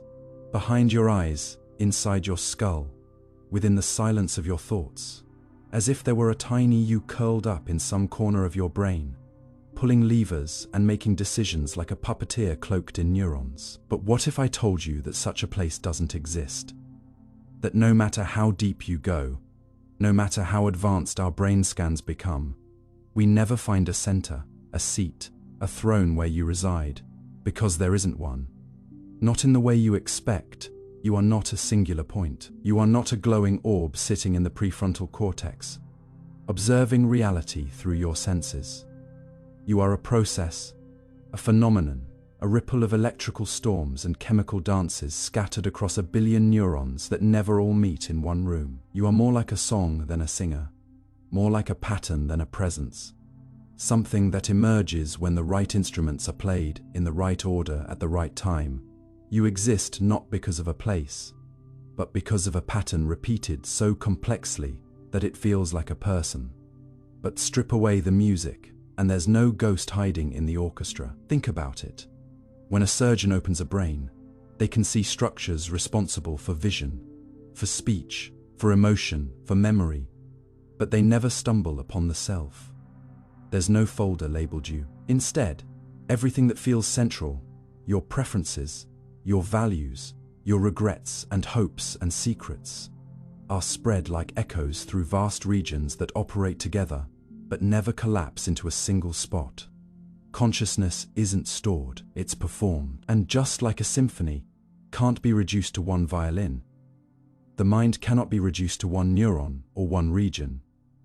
The illusion that there is a center comes from the unity of experience, the seamless way your thoughts feel like a stream, your identity like a thread. But that thread is woven from fibers, coming from everywhere, updated constantly, and stitched together only after the fact. Your mind isn't a control room, it's a parliament in constant debate, where attention shifts like a spotlight, and you are just the story told to make sense of the flickering chaos. And yet, the illusion is beautiful, necessary, comforting. Because without it, how would you function? Imagine waking every day aware that your decisions are distributed, your will fragmented, your memories reconstructed, your emotions synthesized by circuits that don't even know your name. Most of the time, your brain filters this out. It lets you believe in continuity. It lets you feel like the same person who went to sleep last night. even though your brain changed while you were dreaming, even though the cells that store your sense of self have already begun dying and being replaced, even though your identity is less like a stone and more like a flame, stable in shape, but made of parts that constantly change. And like a flame, you are vulnerable to wind, to fuel, to time. Your identity is not held in a single place. It's held in the relationship between many places, like a constellation that only becomes meaningful when you connect the dots into a shape you recognize. It's a strange kind of freedom, isn't it, to realize that you are not a prisoner inside your brain, but a dance it performs. That means you can change, you can become. You are not bound to a static eye. You are a river, not a reservoir. Your past selves have already died in you, and your future ones have yet to be born. So the question is not, where am I in the brain, but who am I becoming as this brain changes? And this is where neuroscience meets philosophy. If there is no single self, who is responsible for your choices? Who feels your guilt? Who dreams your dreams? The answer might be no one and everyone. The brain fakes a self to survive. It invents a center to coordinate the chaos. It crafts a narrative to reduce uncertainty. But just because the story is fictional doesn't mean it's meaningless. Fiction, after all, is how we've always made sense of things too big to comprehend. When you remember an event from childhood, your brain reactivates the regions that stored fragments of that memory. Smells in one place, images in another, emotions in a third. It's like calling witnesses from different parts of a city to tell the same story. They gather, speak, distort, agree, overwrite, and you believe the final tale. That's you remembering. But the act of recalling it changes the memory. Your past isn't stable. It's updated every time you revisit it. The self is not a history. It's an ongoing edit, a remix. And yet you feel whole, coherent, consistent. That's the brilliance of the illusion. The brain doesn't just experience thoughts. It filters them, prioritizes them, stitches them into a me. But it never points to where me is, because it isn't anywhere. It's everywhere. So what happens when parts of the brain are damaged? If someone loses their memory in an accident, are they still them? If a tumor changes someone's personality, does it reveal that the real you was never fixed? What about in split brain patients, where the left and right hemispheres can act independently? Do they house two minds, two yous? These aren't just medical questions.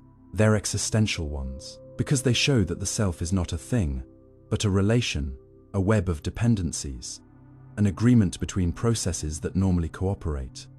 Break the coordination, and the I dissolves. Not because it was destroyed, but because it was never there to begin with. It was an emergent property, like the wetness of water, or the spin of a galaxy. You can't hold it. You can't dissect it. You can only feel it as it unfolds. And so, if you've ever wondered why meditation helps quiet the ego, it's because it suspends the performance. It lets the parts of the brain fall silent. The narrator pauses, the spotlight dims, and for a moment, there is no center, just breath, just presence, just being. It's not that you vanish, it's that you return to what you really are, not a character in your story, but the awareness the story moves through, a selfless self, a transient unity. And that, strangely enough, is the most intimate truth neuroscience offers. You do not live in a place, you are a process. Constant, emergent, fluid, and free. The self can be turned off temporarily. What would it mean to vanish without going anywhere? To stand in a room, eyes open, lungs breathing, heart beating, and yet not be there. Not unconscious, not dead, not dreaming, just not you. As if the gears of perception keep turning, but the central observer has stepped away from the controls, a phantom in your own skin. This isn't science fiction. It's not poetic metaphor. It's a documented, measurable, and repeatable phenomenon.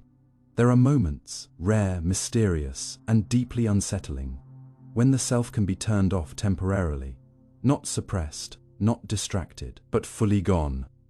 In those moments, you become a living question mark, a body moving through space without a narrator, without reflection, without story. The body persists, reflexes persist, but the I dissolves, and what's left behind isn't silence. It's something far stranger, awareness without ownership, sensation without self. You may think of the self as a lighthouse, always shining, always casting its beam on the waves of experience.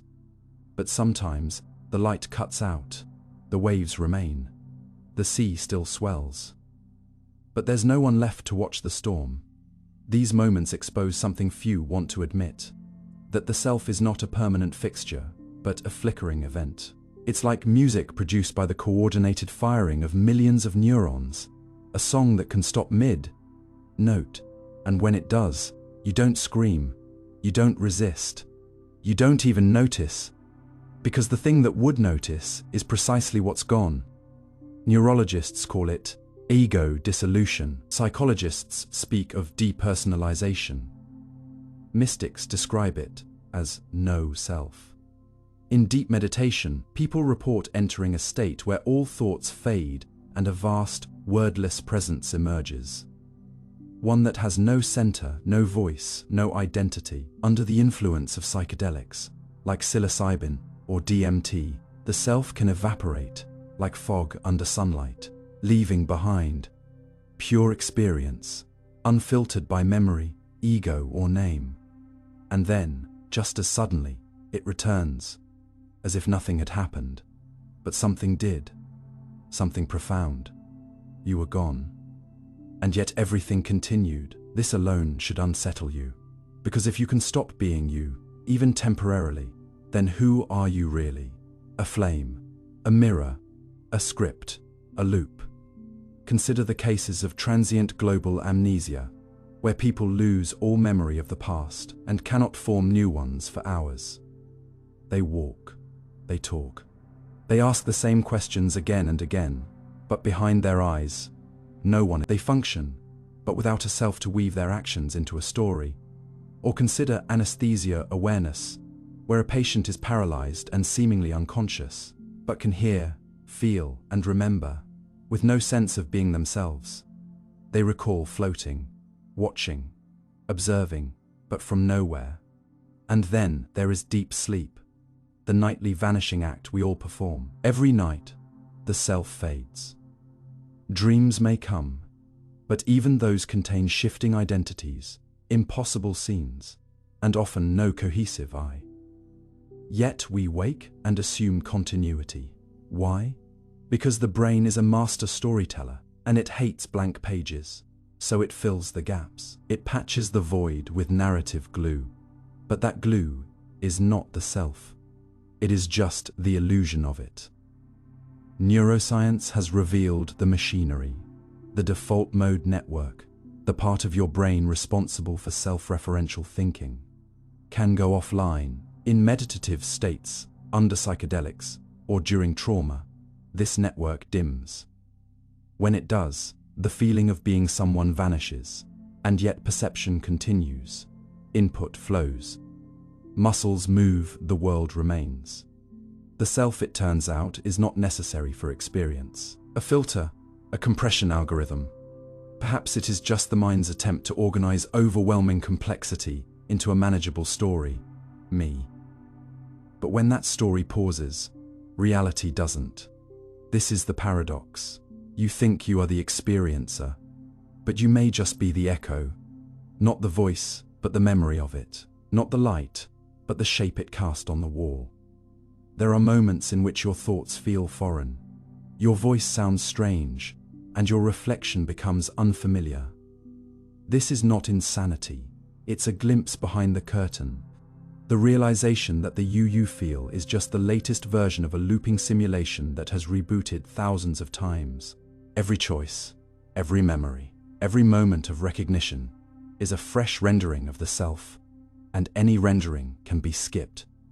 There is no central node, no control room in the brain where you sit pulling levers. There are only processes converging, diverging, intertwining. And sometimes they stop, not catastrophically, but gracefully, like a dancer pausing mid-movement. In those pauses, you disappear. No sadness, no fear, just absence. And when you return, you call it peace, or transcendence, or confusion, but deep down, you know what it was. It was the void behind the mirror, the space between thoughts, the silent backdrop upon which identity is painted. And if the self can be turned off, deliberately or accidentally, then perhaps it is not your core, but your costume, not your soul, but your signature, not your being, but your branding. And this opens a terrifying possibility that what you call I is just a hallucination with good marketing. So where do we go from here? Into denial, into fear, or into liberation? Because if the self is optional, if it can be paused, dimmed, or dropped, then maybe you are freer than you think. Freer to reinvent, to reboot, to let go. Maybe identity isn't a prison, but a page. And you can choose when to write on it, and when to leave it blank. So next time you feel lost, untethered, or absent, don't panic. Don't scramble to reassemble the story, sit in the silence. Feel the vastness of being without identity. Taste the strangeness of experience without ownership. It might be the most honest version of you there is. Not a self, not a name, just a presence. Fleeting, flickering, free. What you see is mostly what you expect to see. What if your eyes are not windows but mirrors? Not reflections of the outside world, but projections of your inner expectations painted across the canvas of light. You believe you're seeing reality as it is, raw, untamed, untouched by your thoughts. But the truth is more fragile, more ghostly. You are not seeing the world. You are seeing what your brain expects the world to be. Every glance is a prediction. Every color, every shape, every movement, guessed, assumed, filled in before it even arrives. And in that moment, you're not a passive observer of reality, you are its co-author, its editor, its illusionist. Your brain is a magician performing a trick, so seamless. You never realize there's a trick at all. And the most disturbing part, you need it to be this way, because pure, raw reality, unfiltered and unpredictable, would overwhelm you. So instead, your brain builds a map and tells you that the map is the territory, that what you see is what is there. But what if it's not? You think you're seeing the world in high definition, but in truth, only the center of your gaze, your fovea, has high visual resolution, the rest, a blurry impression. And your brain, it fills it in, a person's face, the words on a sign, the flicker of danger in your periphery. You see them not because they're crystal clear, but because your mind predicts what they should look like. That's why optical illusions work. That's why magic works. That's why two people can witness the same event and come away with different memories. You didn't just observe it, you predicted it. And that prediction shaped what you felt you saw. But if what you saw wasn't there, and what was there wasn't fully seen, then who are you really responding to? Reality or a hallucination that just happened to be correct enough? This isn't a metaphor. Neuroscience confirms it. Your visual cortex receives information milliseconds late. Too late for real-time response. So what does it do? It jumps ahead. It forecasts the next moment, fills in the blanks, and pretends that's what it always saw. You walk into a room you've seen before, and it feels familiar, not because you remember the details, but because your brain inserts them. That painting, that coffee cup, that crack in the wall, they feel seen because your brain assumed they would be. That's also why change shocks us. A small object moved, a new detail added, and we feel disoriented. Not because reality betrayed us, but because our prediction did. And when our prediction breaks, the world feels suddenly alien, even hostile. Have you ever searched for your keys only to realize they were in front of you the whole time? It is not that you didn't look. It is that your brain didn't expect them there, so it didn't register them. You were blind not because of your eyes, but because of your mind. This is called inattentional blindness, and it doesn't just apply to keys, it applies to people, to opportunities, to danger, to joy. You see what your mind is tuned to see. You miss what you don't believe in. The background becomes invisible. The familiar becomes silent. The strange becomes ignored. And the consequences of this aren't just optical, they're existential. You are living inside a model, a constantly updating mental simulation. Your senses feed it. Your memories paint it. But it is not the world. It is an echo, a best guess. And this echo becomes your truth. That's why belief is so powerful and so dangerous. Expect pain, and you will feel it more intensely. Expect failure, and you will interpret even success as insufficient. Expect love, and you may find it in even the smallest gesture.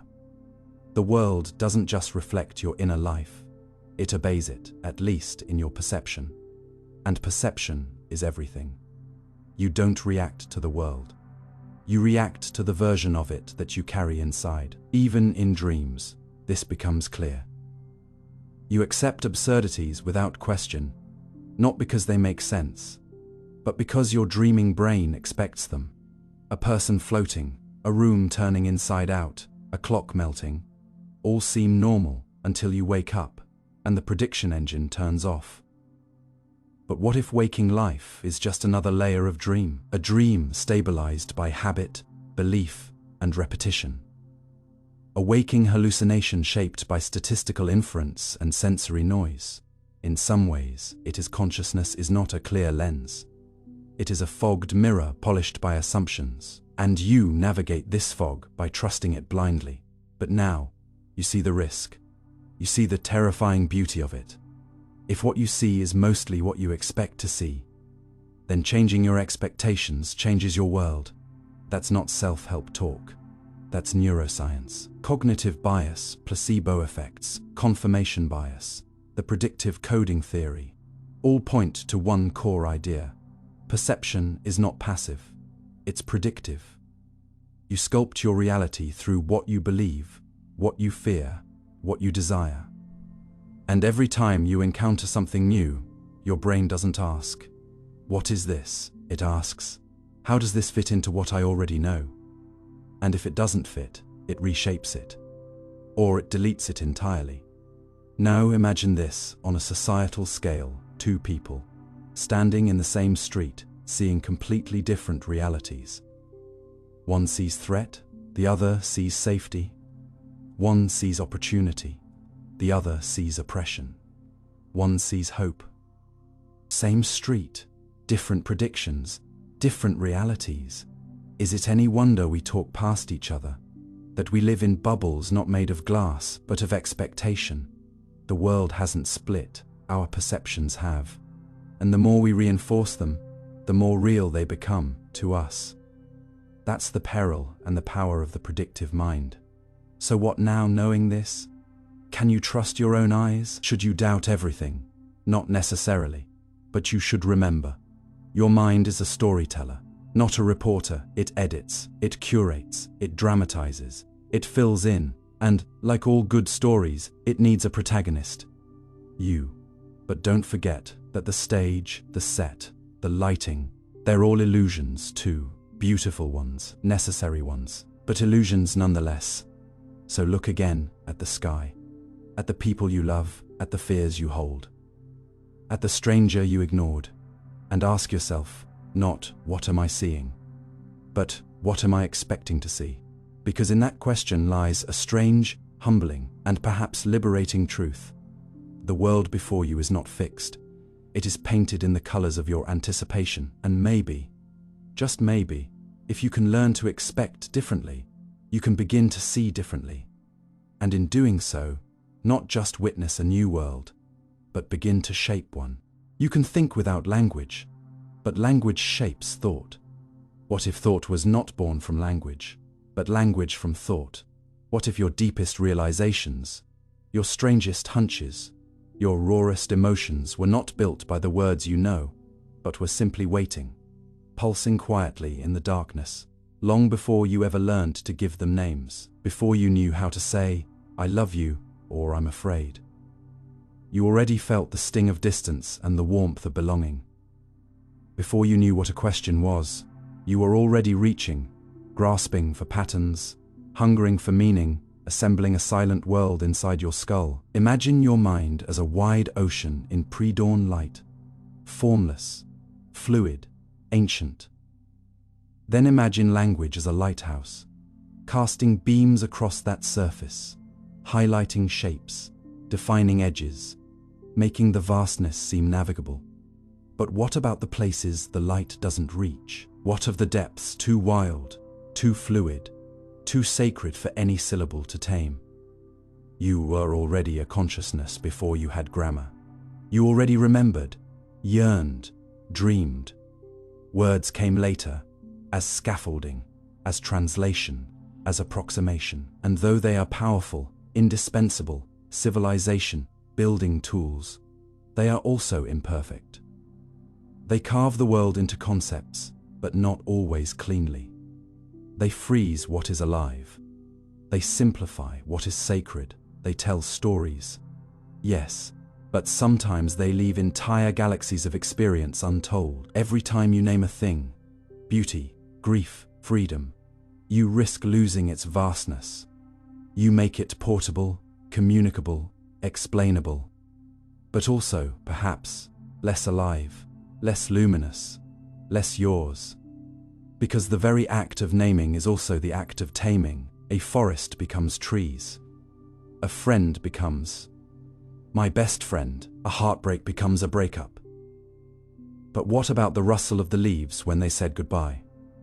What about the sound of their breath when they fell asleep on the phone, or the way the room looked when you realized they weren't coming back? There are no perfect words for these, only fragments, echoes, and yet, we try. Every poem, every prayer, every whispered confession is an attempt to bring the unspeakable closer. But still, there are places words cannot go. Your brain knows this. That's why you dream in shapes and scenes, not in essays. That's why you flinch before you can say danger or feel a deep yes, before you've even heard the question. That's why music can make you cry when no lyric explains why. You are not a machine translating thoughts into words. You are a symphony of sensations trying to be understood in a language too narrow for its own instrument. And the paradox is, the more fluently you speak, the more likely you are to forget what speech leaves out. You start to believe that only what can be said is what can be thought. You forget that much of what you are is pre-verbal. You forget that some truths do not survive translation. And yet, language also gives you power. It lets you recall the past, imagine the future, build stories that endure longer than stone. It is through language that we console, inspire, organize, and resist. Language gave birth to poetry, to philosophy, to protest, to ourselves. It lets us mask, deflect, distort. Language doesn't just mirror thought, it manipulates it. It sets boundaries around what seems thinkable. It installs narratives like software. It feeds identity. It builds culture. And it can trap us. Sometimes the prison is a single word: success, failure, normal, crazy. Each loaded with assumptions we didn't choose, but now carry like invisible weights. And what about the languages you never learned? The ones that carve time, color, space, even being itself in ways you'll never fully grasp. What thoughts were possible in those tongues that might never be possible in yours? Would you feel sadness differently in Finnish, where there's a word for the feeling of walking through a forest alone? Would you remember differently in Japanese, where the word natsukashi captures a nostalgic memory that is both joyful and melancholic at once? Would you know yourself differently if your language didn't divide I from we? Perhaps you already do, deep down, because thought has its own music, its own rhythm, its own texture. Thought doesn't need words to move, it only needs awareness. But to share that awareness, to make your inner world knowable to others, you must pass through the bottleneck of language. and that passage reshapes the message.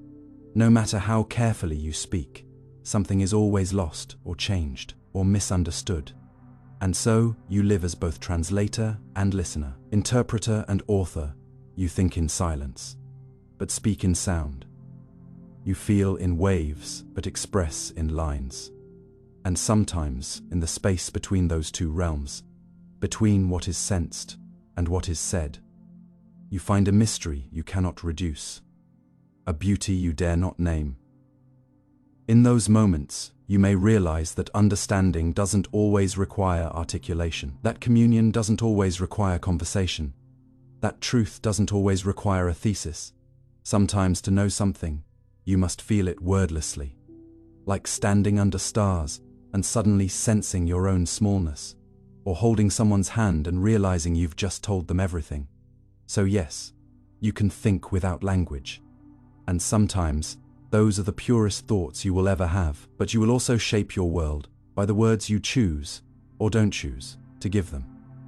The dance between thought and language is eternal, a cycle of creation and constraint, of silence and speech. And in that rhythm you live, forever trying to capture the unsayable, forever trying to return to the place where you first understood without needing to explain. The brain lies to you to protect your identity narrative. What if the person you think you are, the self you defend, explain, justify, decorate, and mourn, has never been real to begin with? Not a lie in the malicious sense, but a necessary fabrication, a carefully crafted illusion stitched together by your brain to keep you functional in a world too vast, too random, too indifferent to handle without a story. Because beneath your memories, your personality traits, your name, your face in the mirror, beneath even your convictions and your moral compass, there is only a swerve neural patterns, a fluid dance of chemicals and synaptic firings that don't care who you are, but your brain does, desperately. It needs a center of gravity, so it creates one, and then it guards it with everything it has. Every time you recall a memory, your brain subtly edits it, not to deceive, but to reinforce the storyline. Every uncomfortable truth that threatens the coherence of your narrative gets softened, warped, buried, or rewritten. The brain doesn't just lie to you, it curates your experience. It protects you not from the world, but from yourself, from the fragments of contradiction, shame, confusion, and raw unpredictability that would otherwise dissolve the fragile sense of identity you cling to. You say, "This is who I am," but you're standing on a house built of shifting sand, reinforced daily with illusions. Your brain needs you to believe, and it all begins so innocently. You forget something embarrassing, and your mind fills in a more flattering version. You misremember a confrontation, and suddenly, you are the reasonable one. You rearrange timelines, exaggerate small victories, reframe losses as growth. And because these alterations feel natural, you believe them. You believe you. And the you it feeds you, your identity narrative, is a survival mechanism, not a mirror. It's the story that keeps you intact, coherent, navigable in a world where chaos is the default. Think about how you react to feedback that contradicts your self-image. You tense up, you rationalize, you push back. Not always out loud, but deep inside, your brain bristles. It knows that destabilizing the self-narrative is dangerous. It triggers a threat response, because your identity is your continuity. Strip it away, and you're just impulses in a body you didn't choose. That's why you'll overlook your own hypocrisy, why you'll excuse your past actions with context, while judging others without it, why you can change over years and still think you've always been the same person. It's why you cling to labels, to roles, to archetypes. You need to be someone, and your brain provides that someone. One polished illusion at a time, but this isn't deception for cruelty's sake. It's a kind of grace. Your brain lies to you out of love, for the self it's sworn to preserve. Even trauma becomes woven into your identity story. It tells you, "This happened to me," not just as a fact, but as a pillar of who you are now. Victories become proof of strength. Failures become framed as fate. Even randomness is retrofitted with meaning, just so you can continue being you. That's why change is so hard. Not because it's painful in itself, but because it threatens the story. To truly change, you have to let go of who you thought you were. And your brain resists that, like a body resisting amputation. It doesn't want to rewrite the main character mid-narrative. It would rather revise memories, twist logic, or even sabotage new behaviors to protect the script it's been defending for decades. You see this everywhere. People who stay in broken relationships because the identity of the loyal one must be preserved. People who resist learning new things because they've never been the academic type. People who reject apologies, not because they aren't sincere, but because forgiving would collapse the identity of the one who was wronged. The narrative becomes more sacred than truth, more precious than healing, more addictive than growth. And yet, in the quietest moments, when you're not performing, not defending, not remembering, but just being, you might feel the cracks in the story, the dissonance, the blur between who you are and who you've always told yourself you were. Those moments are rare, but they are real. They are the truth peeking through. And they are terrifying, because they whisper a question your brain doesn't want you to ask. If my identity is a story, who's the one listening? That question unravels everything. Because behind the story is not another story. Behind the story is silence, awareness without a name, presence without a role. And that presence, call it consciousness, soul, observer, is not interested in identity. It doesn't need a story to be real, it just is. But the brain doesn't operate there. It doesn't know how to. So it gets back to work, spinning new reasons, new justifications, new edits to make the old ones fit. Not because it's evil, but because it's afraid. Afraid that without the story, there is no self. That without a you, there is nothing left to protect. And yet, what if that's freedom? What if the identity narrative is the cocoon, not the wings? What if you could stop defending the person you were yesterday and step into the uncertainty of who you might become tomorrow? What if you could embrace the fact that your brain lies to you, not to trap you, but to keep you whole? And then gently, consciously, lovingly choose which lies to keep and which to outgrow. Because the truth is, you'll never fully escape the story. You'll always need some narrative to walk through the world. But you can wake up inside it. You can soften your grip. You can recognize the edits as they happen. And in that awareness, you become something new. Not just the character, but also the author. Not just the mask, but also the breath beneath it. The brain will keep lying. That's its nature. But you can start listening for the truth beneath the fiction. And maybe, just maybe, you'll find that the self you were protecting was never the point. The point was always the awareness watching it all unfold. The quiet witness behind the curtain, waiting patiently for you to notice. It's been there all along. Dreams can reshape identity and memory. What if the place you return to each night, eyes closed and body still, is not an escape from reality, but a secret workshop where your identity is quietly being rewritten? Memory by memory, thought by thought, without your permission and far beyond your control. What if the dreams you forget upon waking, the ones that slip away like smoke the moment light touches your face, are not meaningless, but necessary blueprints in the endless reconstruction of who you believe you are? You've always imagined dreams to be surreal, chaotic, the mind's playground, a random discharge of symbols and images stitched together without sense. But beneath the surface of flying teeth and endless hallways, of conversations with the dead and impossible reunions, your dreams are not meaningless. They are editors of your past and architects of your future, gently chiseling away the hard lines of memory and sculpting new contours of identity every time you sleep. And though your waking mind may dismiss them, your sleeping brain is a faithful craftsman, tirelessly shaping the self you will carry into the next day. Because dreams do not merely reflect your reality, they modify it.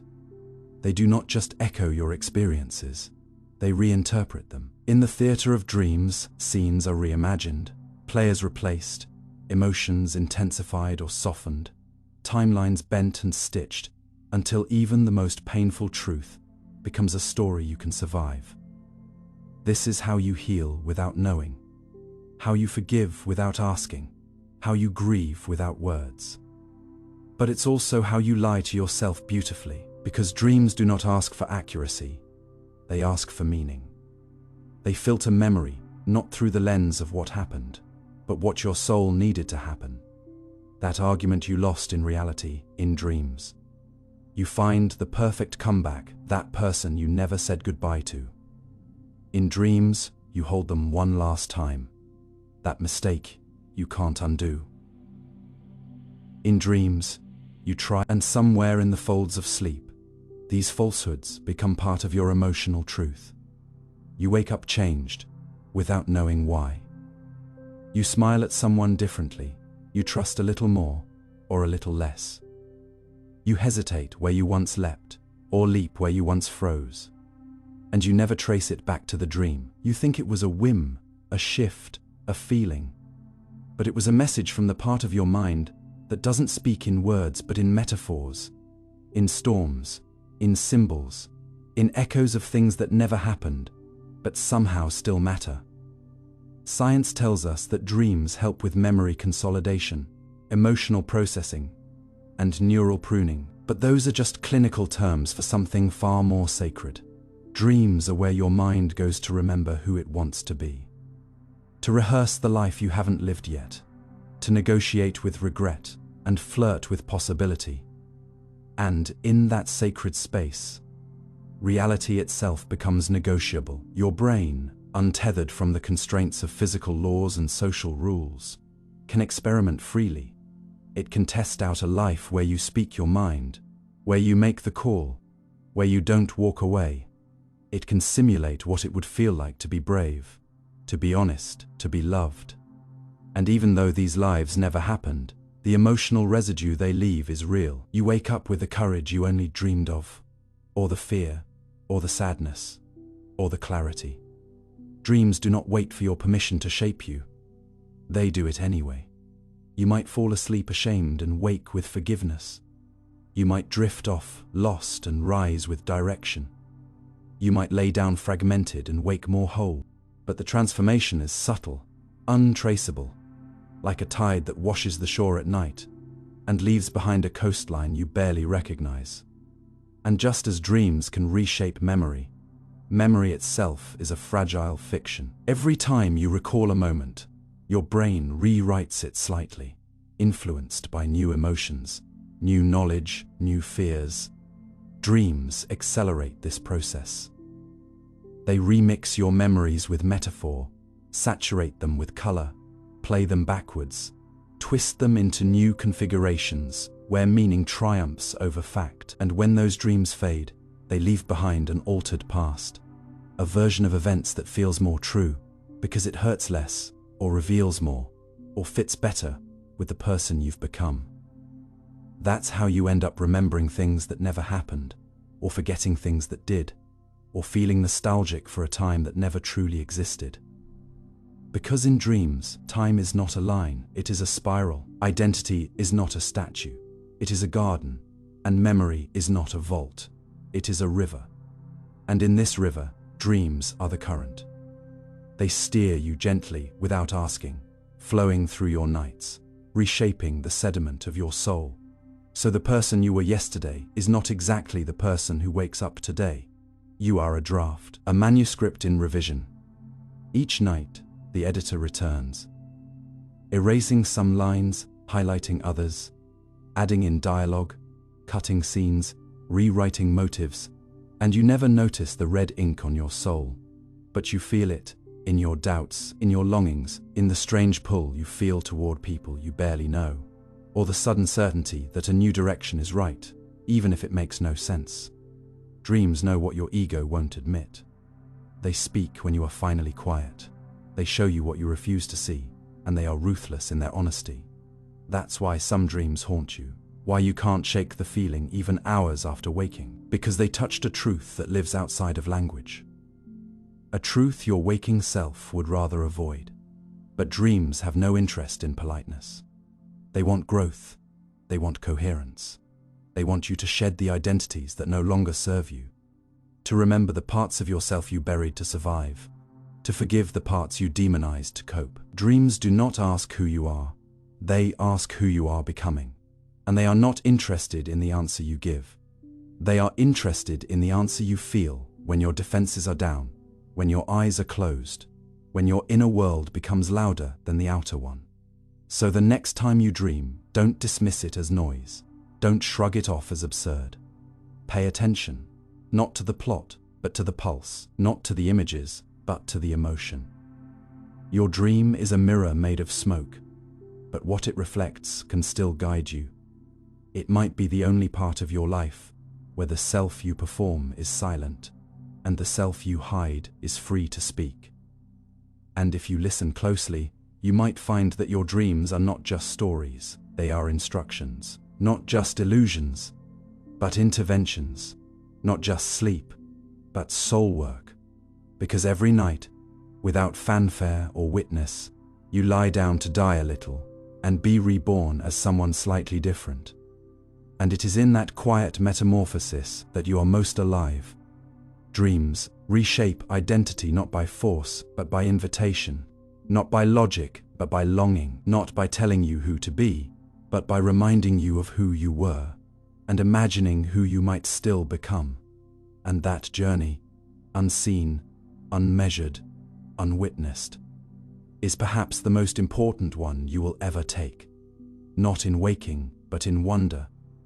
Not in memory, but in the mystery of forgetting. Not in who you are, but in who you dream you could be. Your consciousness may not be contained inside your head.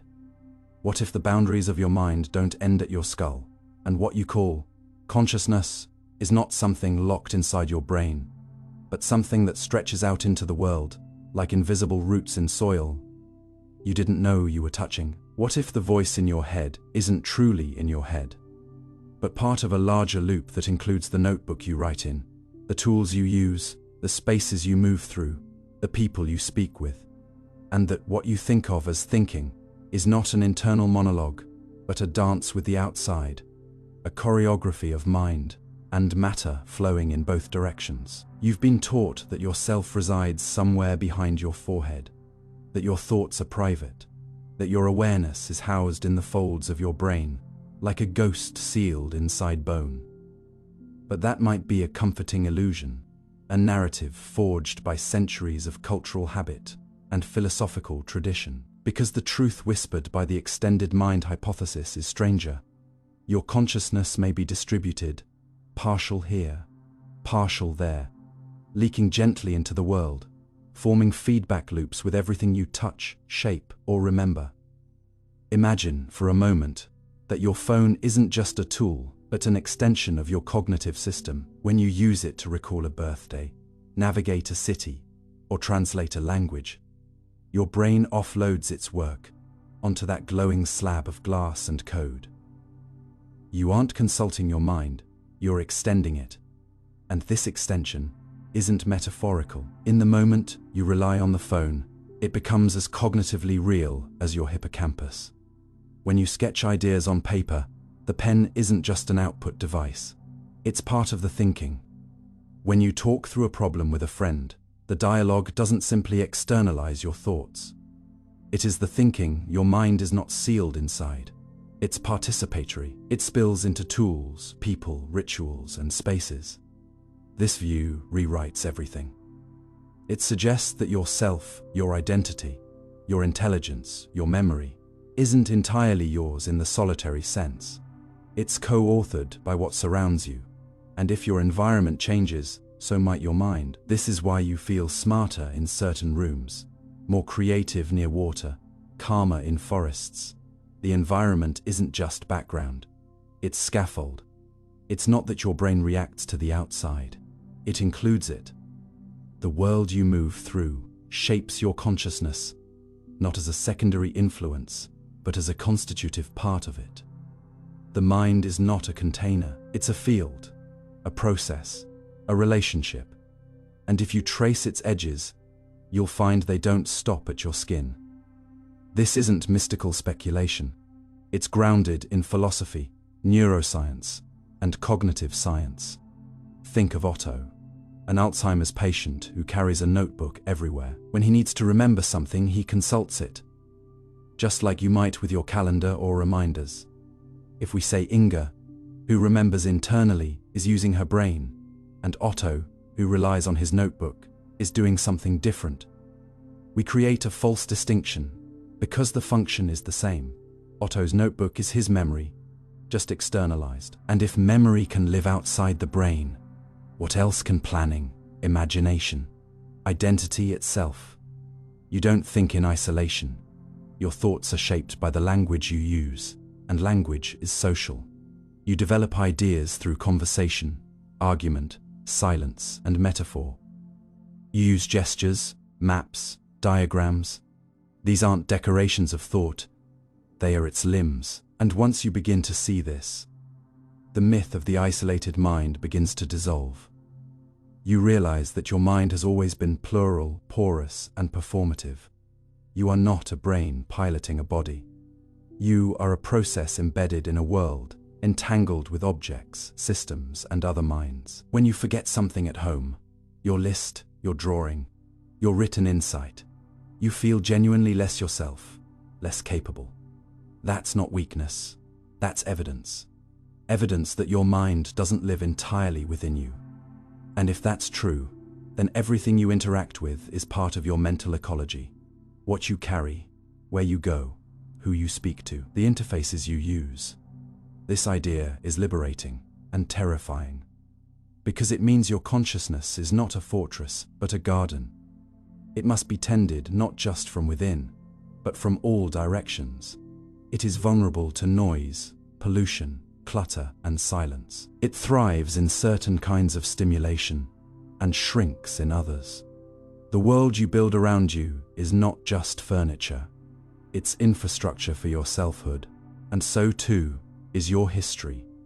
The books you read, the habits you form, the songs you replay, they become loops of cognition that replay through you, long after you've forgotten where they came from. Your tools become muscle memory. Your spaces become mood. Your rituals become thought patterns. Consciousness, in this view, is not a flame behind your eyes. It's a circuit, and its components are everywhere. That also means you are never truly alone. Even in solitude, you carry voices, routines, technologies. You consult objects as if they were thoughts. You rehearse dialogues in empty rooms. You respond to expectations no one voiced. You live within invisible networks of meaning. And those networks are not props. They are your mind extended. This idea cracks open the question of identity. If you are partly composed of the world around you, then who are you when you travel? When you lose a home, when you leave a language behind, you change profoundly, sometimes irreversibly, not just in how you feel, but in how you think. The scaffolding shifts, the loop reconfigures, and your consciousness, being plastic and permeable, reshapes around the absence. Sometimes it breaks, sometimes it blossoms, but it never remains still. This isn't just about how you use the world, it's about how you are in the world. You are a nexus of loops, between neurons and notebooks, between language and silence, between gestures and meaning, between what's inside and what's outside.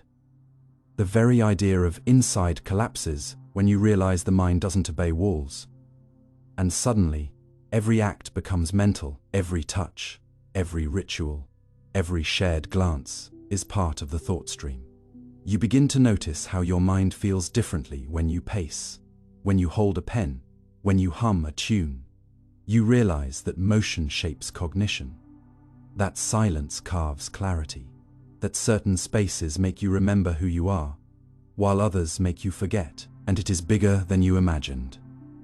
This reframes everything from education to mental health. Learning isn't downloading knowledge into a brain. It's reorganizing an extended system. Healing isn't fixing the brain alone. It's restoring a broader loop. Your body, your space, your patterns. Intelligence isn't a score. It's a fluid interaction with context and presence. Presence becomes the ability to recognize the loop while you're inside it, to participate consciously in the dance of self and world, to know that the thought is not just in your head, but in the movement of your hand, the tilt of your gaze, the rhythm of your breath. The extended mind doesn't diminish you. It dignifies you. It reveals that you are not just a solitary spark, but a constellation of connections, a process that cannot be boxed. A consciousness with tendrils reaching out into every moment, every object, every encounter. And if you can see this, feel this, live this, you will never again think of your mind as a prison. You will know it as a bridge, a landscape, a song played, not by one instrument, but by an orchestra scattered across time and place. And the music, that's you, what you feel as you might be the brain monitoring itself. What if the voice you call I, the one narrating your life, reacting to your emotions, forming decisions, and sculpting meaning from chaos, isn't actually you at all, but simply a recursive echo, a clever illusion created by the brain watching itself, like a mirror reflecting a mirror until a phantom face appears in the space between? What if your sense of self, the deep, visceral certainty that someone is in there, steering, choosing, being, is just the spotlight of attention being mistaken for the actor on the stage?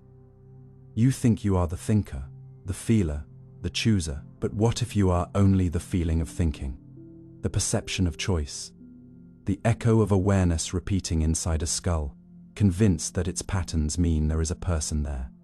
You believe in your selfhood because it feels real, undeniably so. You feel pain, joy, loss, love. You remember a childhood room. You imagine a future conversation. You tell yourself stories to survive and find hope. But what if all of that, the intimacy of memory, the warmth of identity, the internal monologue you trust like breath, emerges not from a central soul or core self, but from the brain's constant act of monitoring its own activity, layering awareness atop awareness, until the observer becomes convinced it is separate from the observed? Your mind might not be divided into thinker and thought. It might be only a thought that thinks itself, a loop. A simulation so intricate that it begins to believe it's a being. It's easy to imagine consciousness as something fundamental, indivisible, sovereign. But neuroscience suggests otherwise. There is no single place in the brain where the you resides. No throne for the self to sit upon. What we find instead are networks, circuits, feedback systems. The default mode network hums quietly in the background, stitching together moments of experience into the illusion of continuity. The salience network lights up to tell you what matters. The prefrontal cortex juggles options and weighs social consequences. These parts communicate, conflict, and collaborate. But none of them alone are you. And together, they form a dance. A dance that, when watched closely enough by the brain's own gaze, creates the appearance of a dancer, you, and once the illusion takes hold, it becomes necessary. The brain needs the story of you to function, to plan, to weigh moral decisions, to maintain the fiction of a unified identity across decades of change.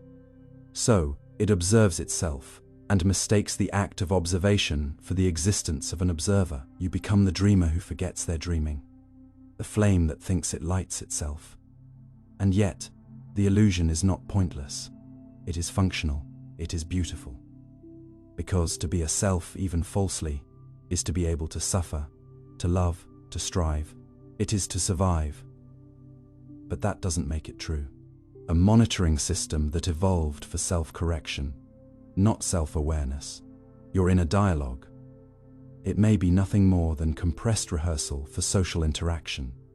Your introspection, perhaps a narrative applied post, hoc to choices already made by unconscious processes. You tell yourself you chose the red shirt, but really, your brain made the choice milliseconds before you felt yourself choosing.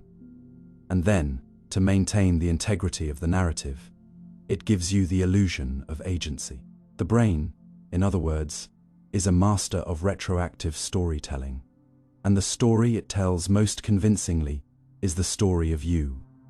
But if you is just a narrative the brain tells itself, who or what is listening? Perhaps no one. Perhaps what listens is not a central self, but a chorus of subselves, each with its own preference, memory, and function. Perhaps the illusion of unity is simply the brain's shorthand for a process too complex to hold consciously. You are not a captain at the helm. You are the feeling of the ship moving through water. You are not the author of thought. You are the echo of its passage, and yet, this does not cheapen you. It frees you, because if the self is a process, not a prison, then it can change. It can expand. You are not locked into one identity. You are not the static product of your past. You are the moment-to-moment construction of countless neural firings, emotional waves, social echoes, and biochemical fluctuations. You are being written as you speak, as you breathe, as you doubt, as you hope. The feeling of being you is a real experience. It just may not have a real owner, and this opens the door to something profound. If the self is not fixed, it can be reimagined. If identity is a pattern, it can be retrained. If you is a loop, that loop can learn to listen differently, to respond more gently, to feel more deeply. You are not bound to yesterday's idea of yourself. You are not required to defend a myth you no longer believe, because the observer you think you are, the watcher in the dark, the narrator of your days, might just be the flicker of attention applied to thought. And when that attention rests, the you disappears, replaced by something quieter, older, deeper, consciousness without content, awareness without agenda. The mind before it tells itself who it is. Some call this mindfulness. Some call it awakening. Some say it is the death of ego. The realization that there never was a separate self to begin with, only a swirl of causes and effects, dancing temporarily in a human form. And yet, you wake each day and say, I. You recall a story and say, me. And that's okay. The illusion has a purpose. But knowing it's an illusion gives you space to soften it, to hold your identity gently, to let go of the need to be right, to win, to justify. You are not the contents of your thoughts. You are the space and that space is vast. So vast that the self, once seen clearly, becomes just one shape among many, fluid, impermanent, luminous. The brain will continue to monitor itself. It will continue to create the sensation of a you. But now you know, you are the echo of a mind, looking at itself in the mirror, and the moment you stop mistaking the reflection for the real, you become free, not from yourself, but from the need to be someone at all. You are not the same person you were a year ago, neurally or psychologically. There is a quiet tragedy in the mirror you trust each morning, a truth so subtle, so patient, that you've never thought to question it. The person staring back at you no longer exists. Not really, not in the way you remember, not just older or weathered, not merely altered by time's passage or life's friction, but fundamentally, neuron by neuron, thought by thought. Someone else entirely. You remember what you felt a year ago. You recall decisions, dreams, regrets, but those recollections are sketches drawn by a mind that's been rebuilt in silence, piece by piece, without your consent, without your noticing. Your memories may stay, but the self that experienced them is gone. What you call you is not a statue enduring time. It is a flame, continuously burning, consuming, becoming. Every second, your brain rewires itself, subtly, adaptively, responsively. Neurons die and are replaced. Synapses strengthen or wither. Emotional pathways reroute like rivers, shifting after a storm. The self is not a constant. It is a choreography of change. And yet, you carry the illusion of continuity like a comforting blanket, believing that the you of last year is the same consciousness that wakes today. But this belief is a story stitched together by a brain desperate for coherence in a world that never stops moving. In truth, you are not who you were, not biologically, not cognitively, not emotionally. Your opinions have shifted, some softened, others sharpened. Your fears have evolved. The way you process light, touch, sorrow, laughter, subtly but significantly, has changed. You may not feel it in the moment, but identity is erosion disguised as permanence. Every experience leaves a fingerprint on your nervous system, and every moment etches a line into the tapestry of your being. Think of how you loved a year ago, the people you trusted, the things you believed without question, the patterns you clung to, the wounds you carried, the dreams you chased without knowing why. Some of those things still live inside you, but others have crumbled in silence. You have let go of things you don't even realize, and in their place, new frameworks have formed. You may have grown more cautious, more hopeful, more cynical, more curious. But whatever path your mind has taken, it has moved, and movement is change. Neuroscience confirms what your quietest reflections already suspect. Your brain is plastic, malleable, a living sculpture forever under construction. Even your memories are not safe from this tide. Each time you revisit them, you alter them. Recall is not replay, it is reconstruction. And every reconstruction is filtered through the self you are now, not the self you were then. So the past bends to the present, and in doing so, the self reshapes its own history. You become the author of a story that rewrites itself as it's read. And yet, this does not diminish you, it liberates you. Because if you are not the same person you were, then you are not bound by their limits, their fears, their definitions. You are not imprisoned by your past. You are proof that even identity is fluid. You are the evidence that change is not the enemy of selfhood, but its engine. And this matters more than you realize, because the belief in a fixed self is what binds you to shame, to regret, to labels that no longer fit. But the truth is kinder. The truth says, you outgrew the pain before you noticed.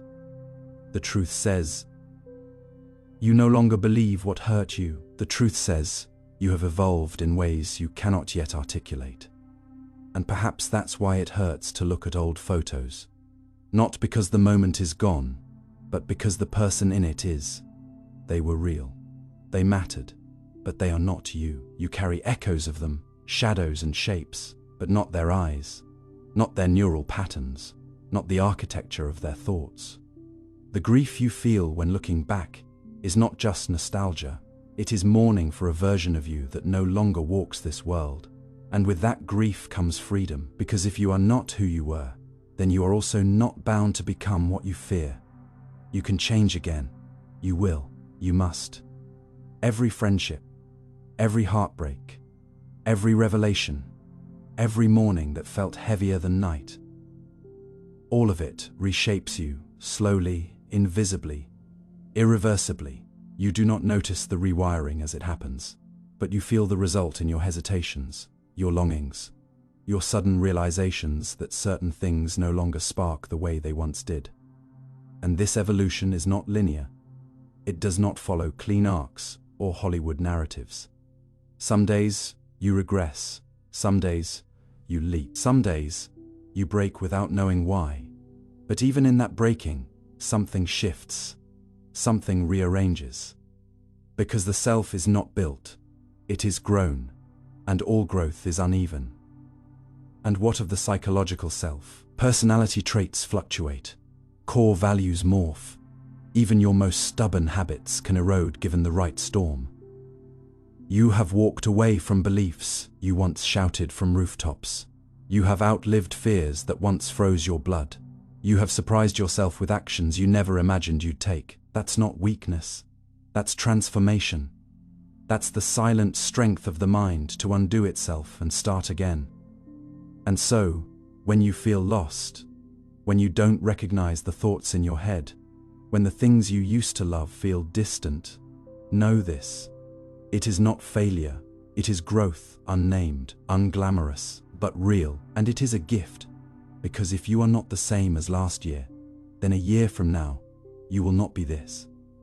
And that means there is hope for healing, for redefinition, for the courage to become someone who scares you now. The idea that you remain static is a comfort the brain clings to, but reality is more honest, more terrifying, more beautiful. The self is not a being, it is a becoming. And when you learn to see your identity, not as a possession, but as a process, everything softens. The guilt, the fear, the need to be consistent. You owe nothing to the person you were, except gratitude. And you owe everything to the person you are becoming, especially forgiveness. Because becoming is messy, it is painful. It is a shedding of skins, some of which felt like home. But it is also sacred. It is the essence of being alive. You are not a fixed point. You are a wave. You are not a single self. You are an unfolding. And this truth, once internalized, changes how you hold yourself and others. Because if you are changing, so are they. The ones who hurt you might be different now. The ones you love may no longer be the same. And that is both sorrowful and miraculous. Nothing is fixed. Nothing is final. You can always begin again. So let the past versions of yourself rest. Thank them for getting you here. And then step forward. Into the unknown, the unfinished, the unrepeatable. Because whoever you think you are right now, know this, you are still becoming. And that is not a flaw. It is the design. Your thoughts are mostly automatic, not chosen. What if the thoughts you believe you're thinking, the inner voice you so often identify with, defend, follow, argue with, and call me, are not your conscious creations at all, but involuntary echoes, surfacing like bubbles from the unseen depths of your mind without your permission, and often without your awareness? What if the mind you trust to steer you is, more often than not, simply responding to patterns you didn't choose, triggers you didn't recognize, and habits you didn't design? You may feel like the thinker of your thoughts, the captain of your inner world, the originator of your decisions and reflections. But what if that's an illusion? What if your mind is more like a radio than a composer, tuning in to frequencies shaped by genetics, memories, mood, environment, and subconscious forces far older than the moment you are in? The unsettling truth, echoed by neuroscience, psychology, and contemplative traditions, is that the vast majority of your thoughts arise automatically. They are not invited. They are not carefully sculpted by will. They are reactions, not creations. Chains of mental activity conditioned by everything you've ever experienced. Every emotion you've repressed, every word you've absorbed, every fear you've inherited. Thoughts think themselves, and you, unknowingly, become the stage they appear on. But you don't notice this, not because you are careless, but because the illusion is perfect. Each thought arrives with a tag that says, "I made this." Each worry feels like your own warning. Each memory seems voluntarily recalled. Each judgment whispers as if it were your authentic voice. But the machinery of your mind is not asking for your consent. It is simply doing what it does, processing, reacting, filtering, predicting. You believe you are in control because the narrative of self requires that belief. Autonomy is comforting. Free will feels noble. But when you slow down, truly slow down, and begin to watch the stream of your thoughts without attaching to them, something astonishing happens. You start to see the gaps. You begin to realize that thoughts arise unbidden, that most of them repeat themselves endlessly, that they often contradict each other, and that you, the one observing, seem to exist before them and after them, but never as them. You may think, "I'm anxious about tomorrow." But were you the one who summoned that thought? Or did it simply arrive? You may plan a conversation in your head, rehearse arguments, remember moments you wish you'd lived differently. But did you actively choose to conjure those scenes? Or did they appear like film reels, spliced together by forces outside your conscious reach? Your mind is a pattern matching machine. It connects today's stimulus with yesterday's trauma. It predicts danger based on old pain. It scans for threats and opportunities like a lighthouse scanning the sea. And every time it spots something, it produces a thought. Not because you asked it to, but because that is its function. It is trying to protect you, trying to make sense of a world too vast, too fast, too uncertain. But in that constant effort, it floods you with thoughts you mistake for your own. And in that flood, you drown in narratives that are not true, not useful, not chosen. Consider how often your mind spirals. A small discomfort snowballs into a catastrophe. A glance becomes rejection. A silence becomes judgment. The mind doesn't ask for evidence, it reacts. It builds its towers from assumptions and decorates them with your deepest insecurities. And still, you call this thinking. You call this me. But it is not just the anxious thoughts that are automatic. It's almost all of them. The opinions you hold, the beliefs you defend, the preferences you've developed over time. Many of these, too, are inherited or absorbed. Cultural scripts, parental programming, social influence. You may think you like what you like, hate what you hate, want what you want. But what if much of that was sculpted by forces you never paused to question? What if your taste, your politics, your sense of humor, your biases, your attractions? What if all of it was more downloaded than designed? You didn't choose your childhood. You didn't choose your emotional wounds. You didn't choose your first language, your first religion, your first model of love. But these foundational elements shaped the landscape in which your thoughts now walk. So how much of your thinking is truly yours? And more importantly, who are you beneath it? This is not an attack on reason or an argument against responsibility. You are still accountable for how you act. But to believe you are the conscious source of every thought is to misunderstand the mind's nature.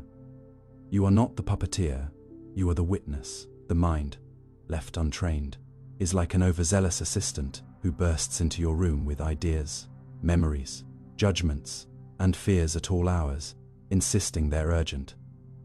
But most are not. They are noise mistaken for necessity, scripts mistaken for self.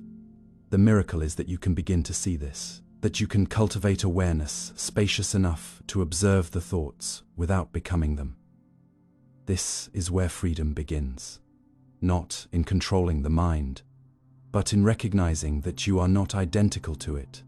You are the sky, not the storm, the canvas, not the paint, the observer, not the chatter. And once you see this, even fleetingly, the game changes.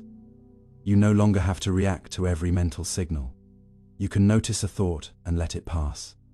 You can smile at your mind's melodrama. You can feel a craving and not obey it. You can watch a judgment arise and not believe it. This doesn't happen overnight. It is a practice, a gradual disentangling of attention from identity. But it is possible, and the rewards are profound. Because when you stop believing every thought, you create space for choice. Not the illusion of choice, but real agency. The kind that lets you respond instead of react. The kind that lets you pause before speaking. Reflect before deciding. Forgive before blaming. You realize that while your thoughts may be automatic, your awareness of them is not. That awareness is the true seat of freedom. It is not a thought. It is the presence behind thought. It sees without grasping. It hears without echoing. And in that seeing, the mind's compulsions begin to soften. The angry thought loses its grip. The shameful memory dims. The urgent worry reveals itself as hollow. And in that silence, you meet something deeper: clarity, peace, possibility. Not because the mind has stopped, but because you are no longer fused with it. And perhaps that is the greatest power of all. Not to stop the thoughts, they will come, but to know that they are not commands, not truths, not you. Just weather passing through the sky of your consciousness. And when you know that, truly know that, not just intellectually, but viscerally, then even the darkest thoughts lose their power to define you. They can pass through, and you remain present, unmoved, whole. You are not your thoughts. You are the space they happen in. You are not the author of most of them, but you are the reader who can choose what to believe, what to question, what to release. And in that choice, new kinds of thoughts begin to arise. Not automatic ones, but intentional ones. Not echoes from the past, but signals toward the future. Not reflexes of fear, but whispers of wisdom. Thoughts that are no longer about survival, but about meaning. No longer about control, but about love. And that is where the real mind begins. Not the one you inherited, but the one you awaken into. Not the machine, but the mystery. Not the noise, but the knowing. And you are not the thinker. You are the silence that sees the thinking and knows it does not need to follow. The mind emerges from matter, but we don't know how. What if the most intimate part of your existence, the thoughts that whisper your name in the quiet of night, the memories you cradle, the love you ache for, the guilt you bury, the awe that seizes you beneath a starry sky, emerged not from something divine or separate or eternal, but from the very same matter that makes dust, stone, ocean, and fire? What if consciousness, the shimmering mystery at the heart of your life, is not a supernatural gift beamed in from some heavenly realm, but an emergent property of neurons, cells, carbon, and chemistry, arranged in such a way that awareness simply happens? And what if, despite our vast progress, our experiments, our theories, our scans and scans and scans of firing neurons, we still cannot explain why matter sometimes begins to feel? This is the paradox that lies like a fault line beneath all of neuroscience and philosophy, the hard problem of consciousness. How does physical stuff, non-living, thoughtless, insentient, somehow give rise to a mind, to sensation, to suffering, to self? We can trace the pathways of the brain, map its regions, predict responses, even manipulate behavior with electrical pulses or chemical changes. We know that damage to specific brain areas can erase language, memory, even the ability to recognize your own face. But none of this gets us any closer to understanding why there is something it is like to be you. Why should a lump of organic matter, soaked in blood and sealed inside a skull, become aware of anything at all? Why should neurons firing produce the redness of red, the pain of grief, the scent of old rain on pavement? We know the mechanics of consciousness, but not the magic. And it is magic, even if we don't call it that, because somewhere along the path from atoms to awareness, something inexplicable occurs. A transformation not in structure, but in quality. A leap from process to presence, from reaction to reflection, from brain to mind. And this leap is invisible. No microscope has ever seen a thought. No PET scan has ever detected a dream. The physical correlates are there. Yes, patterns of activation, waves of electricity, chemical exchanges. But the experience of it, the hunger, the rage, the hope, the despair, remains behind the veil. We cannot point to a cell and say, this is where sadness lives. We cannot isolate joy in a beaker. Consciousness is not something we see, it is something we are. And that is what makes it so slippery. We are trying to study the instrument through which we study. We are trying to turn awareness inward on itself. And like an eye trying to look directly at its own pupil, it slips just out of reach. You can feel this in your own life, the way you wake in the morning with 1,000 thoughts, already swirling, uninvited. The way you recall a childhood memory and weep, even though the moment is long gone. The way music grips you, not with logic, but with something primal and raw. These are not just processes. They are textures of being. They are the evidence that something more than biology is happening inside biology. That matter, when arranged in the right way, becomes more than the sum of its parts. It becomes you. Is the mind merely a byproduct, an epiphenomenon, like the heat a light bulb gives off? Or is it something deeper, something the universe intended all along? Is consciousness a glitch in evolution or its secret goal? These questions haunt us because they challenge the boundary between object and subject, between the seen and the felt, between the measurable and the mysterious. And no matter how advanced our models become, they always return to the same wall: experience, inner life qualia, the strange, sacred, what it's like to be alive. And perhaps the most humbling part of this puzzle is that we're not even sure where consciousness begins. Is it only in human beings, in animals, in simple life forms? Is there a continuum of awareness that stretches even into machines, into cells, into particles? When you look at an octopus solving a puzzle, or a dog mourning a friend, or a child dreaming, you feel the presence of mind. But is it the same kind of mind? Or is it a different expression of the same underlying mystery? Some believe that consciousness pervades the universe, that it is not generated by matter, but revealed through it, that the mind does not emerge from matter so much as express through it, like music from an instrument. Others argue the opposite, that consciousness is a late arrival, a rare fluke, a beautiful but doomed spark that will vanish when the brain that contains it dies. But neither camp can prove their case, because the problem is not just scientific, it is existential. It asks not only how does consciousness arise, but why are you experiencing this moment, in this body, with this mind, instead of another? Why not someone else? Why anyone at all? You've always assumed your consciousness is yours, personal, enclosed. If consciousness emerges from matter, and you are made of matter, then could it not arise again, somewhere else, in someone else, under different conditions? Could it already be arising in countless other places, unnoticed? And if that's true, then individuality is not the boundary we think it is. Then consciousness is less like a flame in a lamp, and more like light passing through stained glass, shaped uniquely by your structure, but not originating from within. And that reframes everything. It means your suffering is not isolated. Your joy is not alone. Your mind is not a prison, but a lens. And behind that lens is something ancient, something cosmic, something that has watched through 1,000 eyes and still does not understand itself. It means your death may not be the end of consciousness. You move a hand because of thought. You see color in a world of wavelengths. You speak symbols into air and are understood. You imagine futures that have never existed.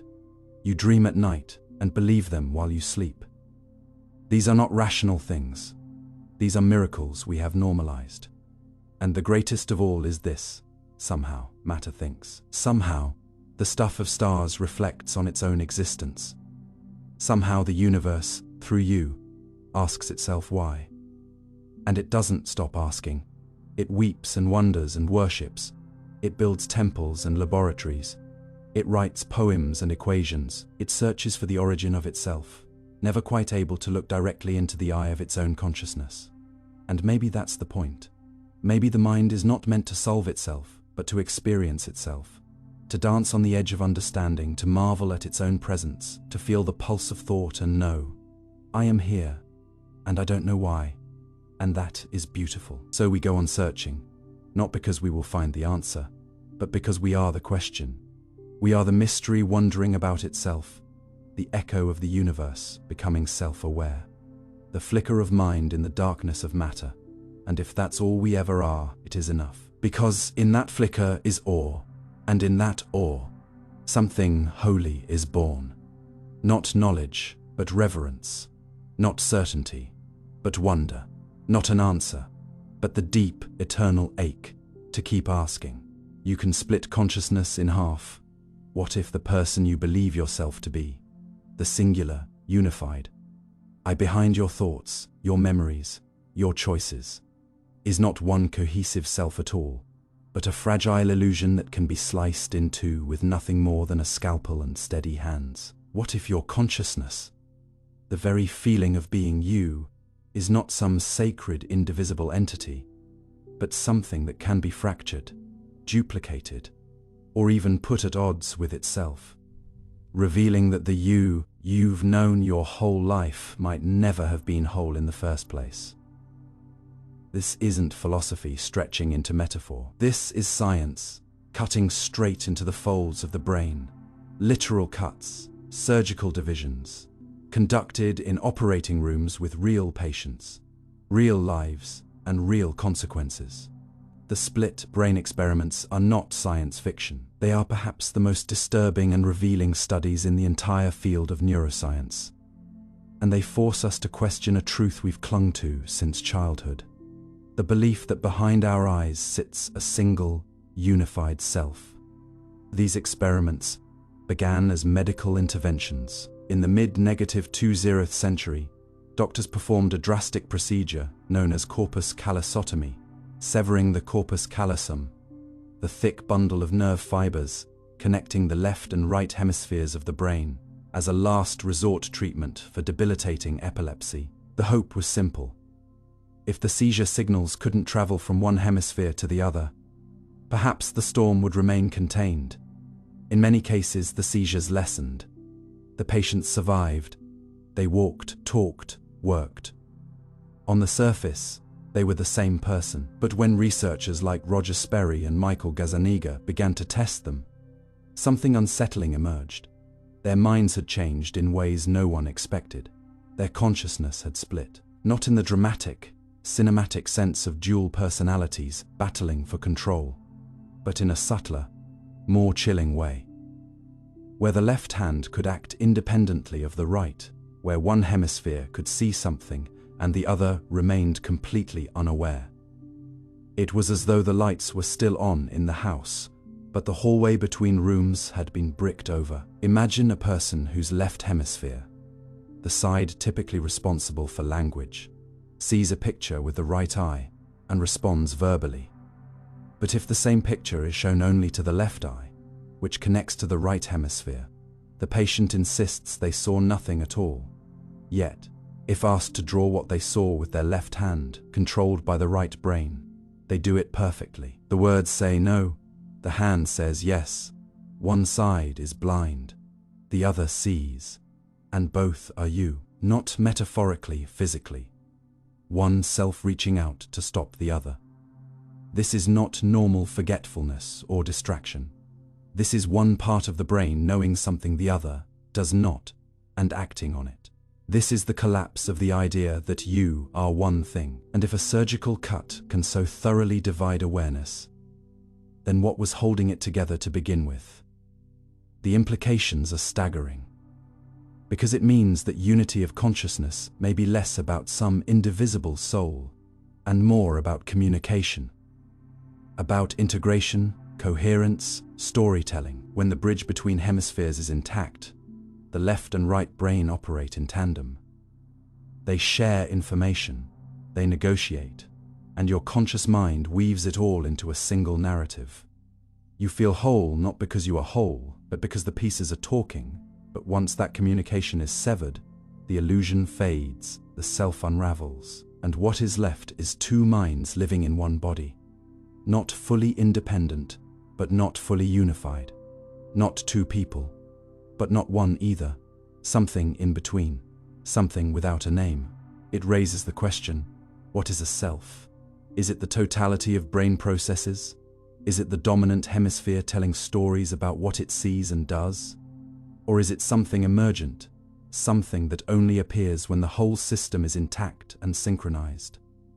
And if that's true, what does it mean for our sense of personal identity? Could we be harboring multiple minds even now, hidden beneath layers of integration, conflict suppressed only by habit and coherence? And if a scalpel can divide them, could trauma, could mental illness, could time? These are not rhetorical questions, because every day you contain multitudes. You argue with yourself. You remember and forget. You want and resist.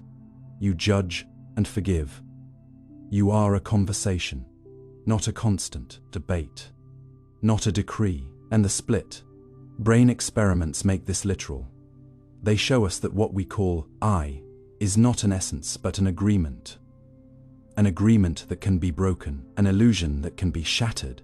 And in the pieces, we find something truer than unity, complexity. It's easy to think of yourself as a single voice, but listen closely, and you'll hear the choir, the conflicting drives, the fragmented memories, the impulses that don't align. And yet, you move through the world as if one, because your brain is a master of unity. It fills in gaps. It hides dissonance. It tells stories to make sense of your behavior. And in those stories, the self is born. But it is a fragile birth, a patchwork, a fiction stitched with care, and the moment you cut the threads, even with the precision of a surgeon's knife, the seams unravel. The patient remains alive. They walk, they smile, but they are no longer whole. Or rather, they were never whole to begin with. Only connected, only synchronized. And that changes everything, because if the self is not one thing but many, then you are not fixed. You are not singular. You are not even stable. You are a process, a negotiation, a collection of parts pretending to be a whole. And that is not a weakness. That is a revelation, because it means you are more than the story you tell. You are the storytellers. You are not trapped by one narrative. You are capable of rewriting, reframing, renewing. You are the integration, not the part. And in that integration, there is possibility. The split brain experiments are unsettling. They dismantle our assumptions, but they also free us. They show us that identity is not sacred, it is adaptive. That consciousness is not pure, it is emergent. That selfhood is not a possession, it is a performance. And performances can evolve. You are not broken because you contradict yourself. You are not lost because parts of you don't align. You are not fake because you change. You are complex. You are layered. You are human. And even if the bridge between your inner voices trembles, you can still listen. You can still translate. You can still find harmony. Not in silencing the conflict, but in learning how to let all parts speak. So maybe you are not one mind. Maybe you are many.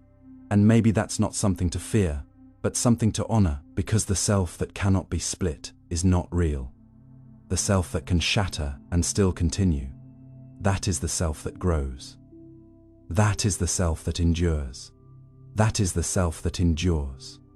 That is the self that, even when cut in half, still finds a way to become whole. You can feel emotions that don't match reality. What if your heart weeps in a room full of joy, or trembles in fear when you are perfectly safe? Not because you misunderstand the world, but because your emotions are not waiting for reality to speak first. What if your feelings are not reactions, but autonomous storms, brewing from somewhere far deeper than logic can reach, rising, cresting, crashing upon the shores of your awareness, with no concern for what's real, what's rational, or what makes sense? You've been taught that emotions are responses to life, as though something must happen and then you feel. But the truth is more disorienting. Sometimes you feel first.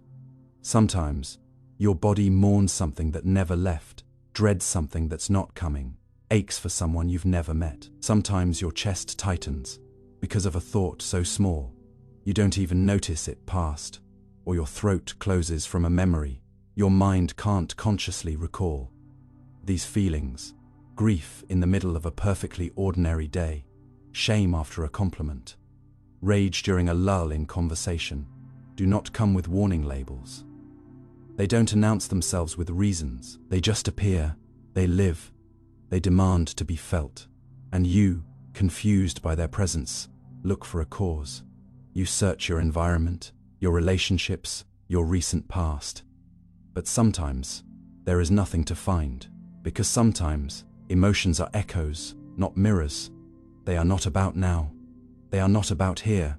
They are old fires burning in new rooms. The body remembers what the mind forgets.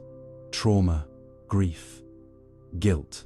These are not guests that knock politely. They return through side doors, disguised as overreactions or unexplained sadness.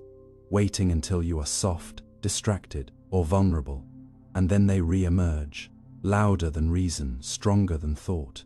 You feel shame, even when no one is watching. You feel panic while standing still. You feel abandonment while surrounded by love. This is not madness. This is the intricate machinery of your nervous system, doing exactly what it was built to do: anticipate, adapt, protect. It doesn't care if your fears are outdated. It doesn't know that the danger is gone.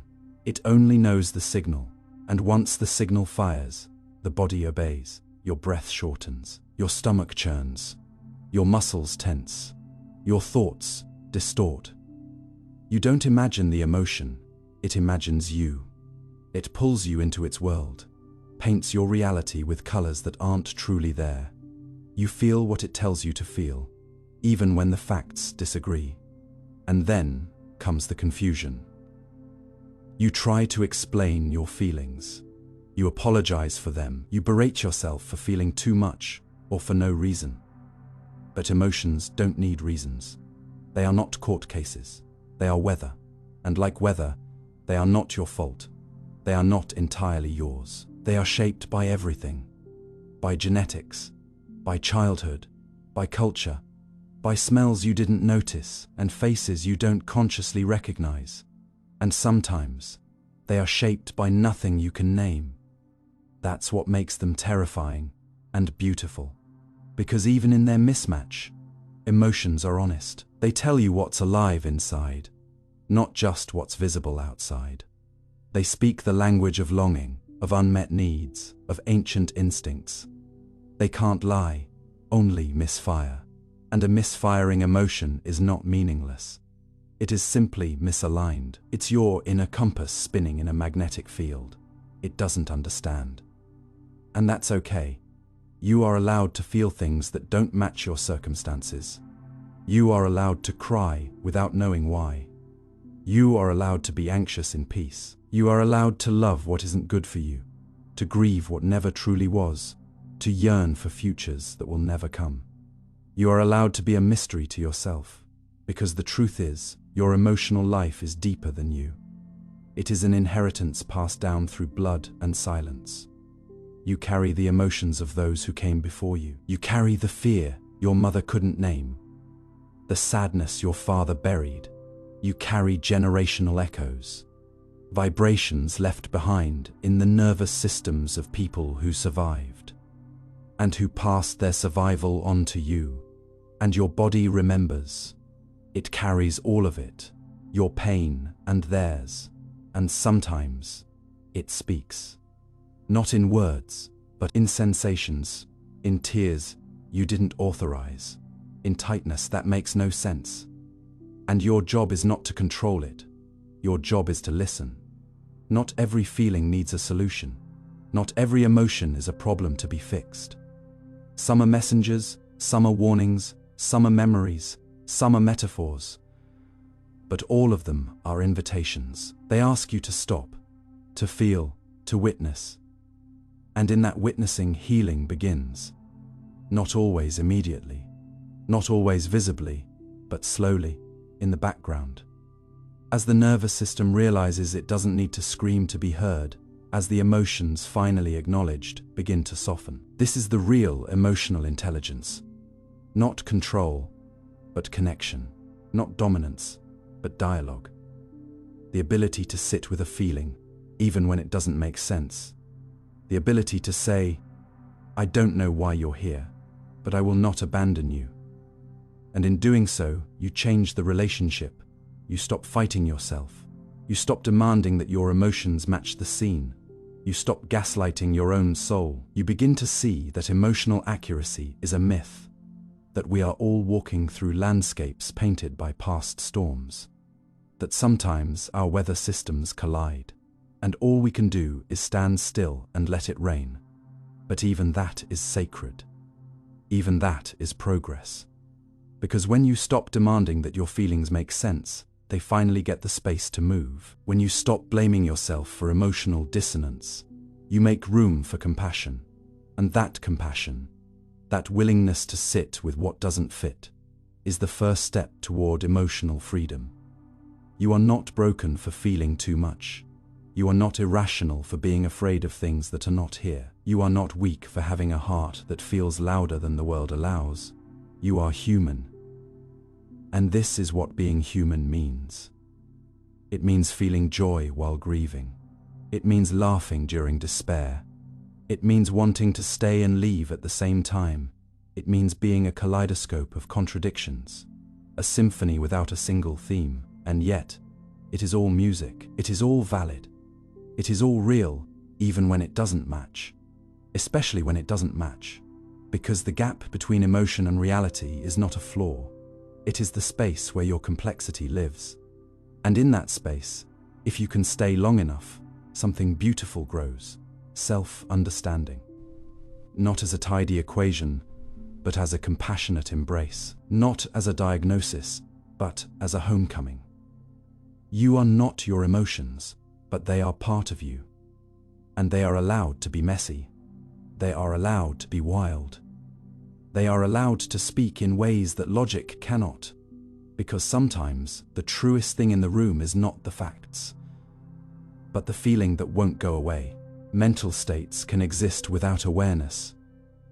What if the deepest parts of you, the impulses you obey without knowing why, the attractions that emerge without invitation, the flickers of guilt or hesitation that arrive before reason, are not rooted in the conscious self you defend and explain, but in a shadowy architecture beneath awareness, a vast subliminal terrain that shapes your every move while you believe you're in control? What if your mind is not a single flame but a layered candle, and the wick you call me is just the part that flickers visibly while a larger hidden fire burns below, quiet but powerful, scripting emotions, shaping dreams, rehearsing reactions long before the stage lights ever come on? You walk through life assuming that what you feel, think, and choose is born in the light of awareness, that your thoughts are yours because you hear them, that your feelings are true because you feel them, that your desires are valid because they make sense. But what if that's only the surface? A thin veil of conscious thought barely covering the immense machinery below. The subliminal mind, the part of you that processes without permission, observes without announcement, decides without dialogue, is not a myth or a metaphor. It is measurable, inferable, testable. It is the reason you recoil from a stranger with no apparent cause. The reason you suddenly remember a name after giving up on it. The reason a song can make you cry, even if you don't understand the lyrics. It is the reason you feel unsafe in a room that looks safe. The reason you fall in love with someone who reminds you of someone else you've forgotten. The reason you dream of things you've never seen. Beneath your awareness, your brain is constantly decoding signals, filtering stimuli, running simulations, scanning for threats and rewards, assembling meaning from fragments, and doing so with a speed and complexity that your conscious self could never match. And the haunting truth is this: you are often the last to know what your own mind is doing. Consider the famous subliminal priming experiments, where words flashed too quickly for conscious recognition still altered participants' emotional responses.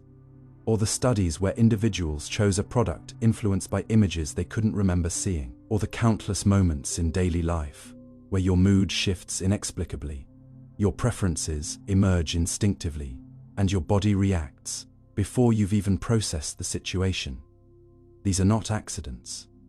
They are footprints left by a mind that is always working, even when you are not watching. And this should terrify you, until it humbles you. Because what this means is that you are not the totality of your awareness. You are not the sum of the things you can explain. You are not limited to the thoughts you hear in your head. You are a cathedral with hidden chambers, a symphony with silent instruments, a story whose preface you'll never read. The subliminal mind is not some dark, dangerous place. It is the foundation upon which the rest of your consciousness stands. It is your intuition, your gut feeling, your creative spark, your unspoken knowing. It is the soil from which your conscious thoughts bloom. And just because you cannot see its roots does not mean they are not holding you upright. But here's where it gets more complicated. Because the subconscious doesn't just operate below the radar, it often contradicts what's on the surface. You might consciously believe you're confident, but your subliminal mind is broadcasting doubt through your body language. You might think you're over someone, but your dreams betray a different truth. You might say you are not afraid, but your pupils dilate, your muscles tense, your voice falters. All signals your conscious self can't control. And this dissonance, the gap between what you think you are and what your unconscious reveals, is the root of much of your suffering. It is why people sabotage themselves, why they say one thing and do another, why they find themselves repeating patterns they swore they'd escaped. Because the subliminal mind is like a river beneath the floorboards, invisible, but always shaping the landscape. You can paint the walls, rearrange the furniture, light all the candles you want, but the current below remains, and it determines whether the structure stands or floods. The most tragic thing is how often we blame ourselves for what the subconscious decides. You berate yourself for feeling anxious in calm situations, not knowing your nervous system is reacting to cues you can't detect. You call yourself weak for being triggered by things you should be over, unaware that your implicit memory, stored without narrative, without words, was activated. You shame yourself for not knowing better, when in truth, your conscious mind is playing catch, up to an orchestra that has already begun. And yet, despite all this, the subliminal mind is not your enemy. It is your oldest friend. It learned how to protect you before you learned how to speak. It recorded what hurt you when your language failed. It built reflexes that saved your life. Yes, it sometimes misfires, flinching at shadows, holding grudges against ghosts. But it does so in the name of safety. It is trying, always trying, to help. And the more you fight it, the louder it has to scream. So what then? Are we helpless passengers, steered by invisible hands? Because while we cannot erase the subliminal mind, we can dialogue with it. We can learn to listen to its signals, to notice its whispers, to gently correct its misreadings. Through therapy, meditation, reflection, and art, we can bring light into the basement, not to eliminate the shadows, but to understand them. The goal is not to banish the unconscious. The goal is to integrate it, to become whole, to know that your fear might be your body remembering what your brain forgot, to understand that the sadness you feel might not be yours alone, but inherited, absorbed, subliminally coded from years of silent observation, to realize that your inner critic might be the voice of someone else, long internalized, to stop asking, "Why do I feel this way?" and instead ask, "What deeper part of me is speaking right now?" Because in that question lies transformation. You begin to recognize the subterranean layers of your own identity. Not just what you do, but what drives what you do. You begin to see that behavior is not always betrayal of values, but often obedience to unconscious conditioning. You start to decode the dreams, the slips of the tongue, the choices that feel like fate. And in that decoding, you gain not just insight, but compassion for yourself, for others. You realize everyone is acting out scripts they didn't write. Everyone is dancing to music they don't always hear. And so judgment softens, blame dissolves. Forgiveness becomes possible, not as a moral victory, but as an act of mutual recognition. We are all puppets to unconscious forces, but we are also the hands that learn to cut the strings slowly, patiently, with kindness. Because the subliminal mind cannot be forced into awareness. It must be invited. It must be felt. It must be respected. And when it is, when the conscious mind bows to the unconscious and asks, "What have you been trying to tell me all this time?" something extraordinary happens. The two begin to align. The river still runs, but the walls no longer leak. The basement becomes a garden. And you, once fractured, begin to feel whole, not because you've silenced the shadows, but because you've welcomed them home. The body influences the mind more than the mind controls the body. What if your thoughts were never as sovereign as you believed?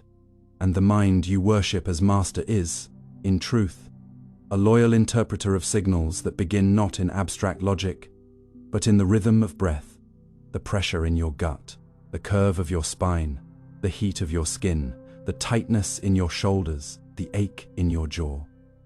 What if the mind does not sit upon the throne, issuing orders to the body like a ruler commanding a servant, but is itself shaped, molded, and quietly commanded by the very flesh it claims to govern? You have been taught to think of the mind as supreme, as the architect of your choices, the sculptor of your beliefs, the pilot navigating the body like a vehicle. But beneath that illusion, something far older is happening. The body, ancient and wise in its silent language, constantly informs the mind, dictates mood, sways memory, colors perception, and filters what thoughts rise to the surface and which ones are buried. You may not notice it in the rush of daily life, but your body is always speaking first. The mind, brilliant as it is, often speaks second. Consider how your posture can rewrite your entire worldview. Stand tall, and suddenly courage flickers into being. Collapse your shoulders and hopelessness creeps in like a fog. The chemicals in your bloodstream can reframe an entire philosophy, low serotonin, and the world appears grey, cruel, meaningless. A simple stretch or burst of movement, and the same world feels navigable again. A tense jaw convinces you that you are angry even when you are not. Shallow breathing tricks your brain into thinking it is in danger.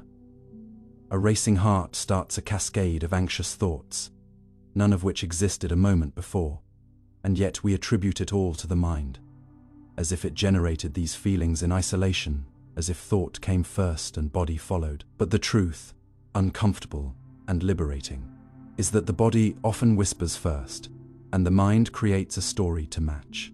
You feel nervous, and then your mind invents a reason. You feel sad, and then your mind scours memory to justify the sorrow. You feel energized, and the mind says, "We are capable." But it wasn't the mind that began this conversation. It was the breath, the heartbeat, the skin, the hormones, the subtle dance of tension and relaxation that occurs beneath the level of language, even your beliefs. Those seemingly sacred cognitive constructs are shaped by embodiment. A slouched body finds it harder to believe in possibility. A clenched body has a harder time trusting.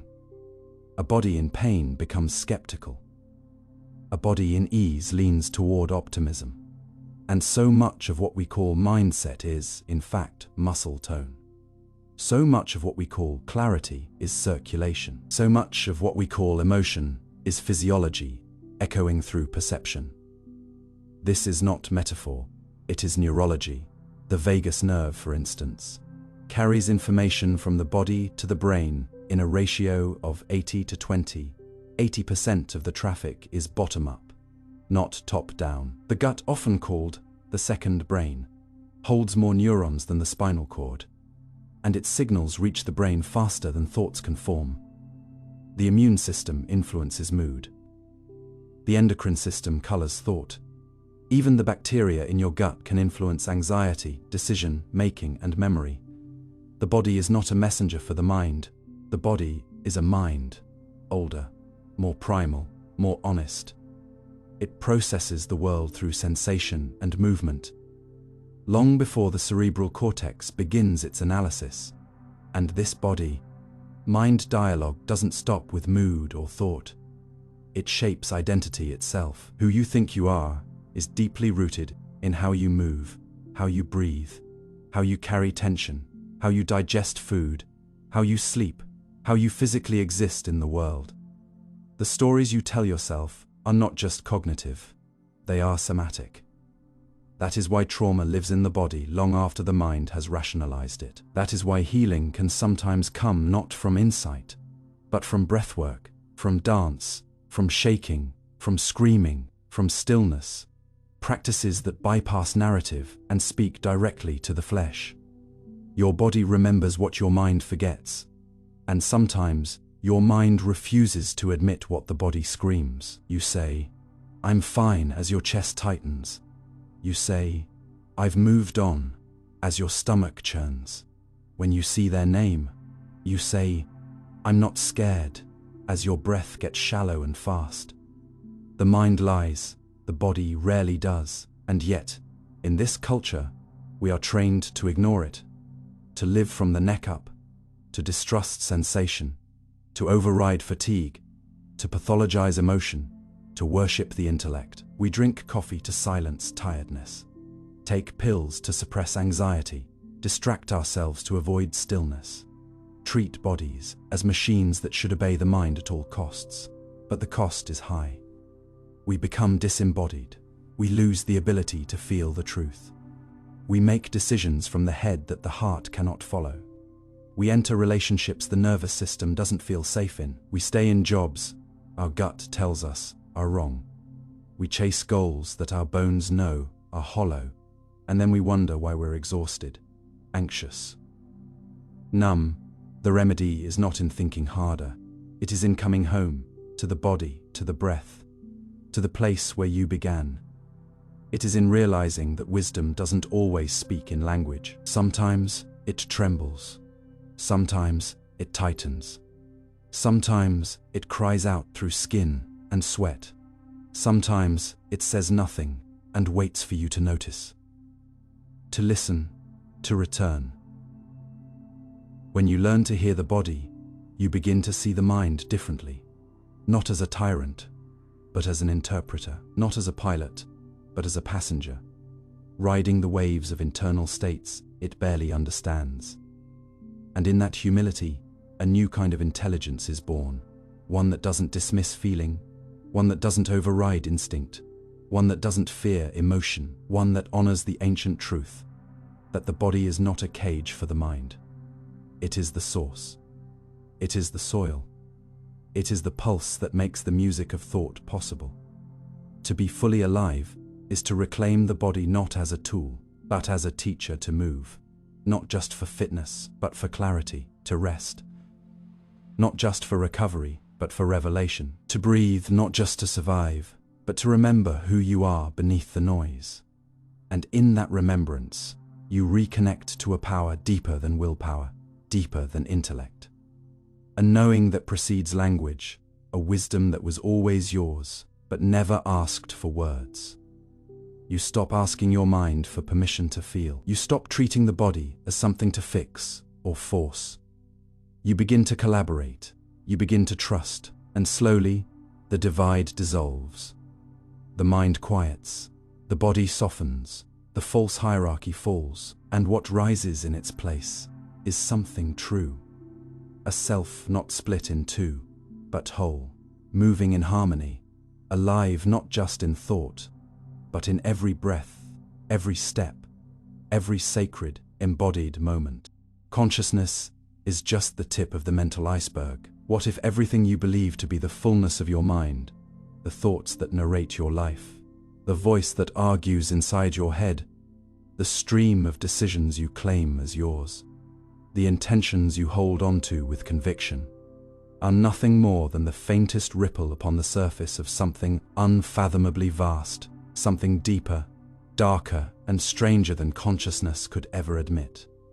What if what you call you is merely a beam of light flickering above a shadow ocean, a lighthouse scanning the fog while the entire continent beneath it remains unlit, untouched, unknown? We live under the illusion that our conscious mind is the commander in chief of our lives, that because we are aware of thinking, we must therefore be the thinker.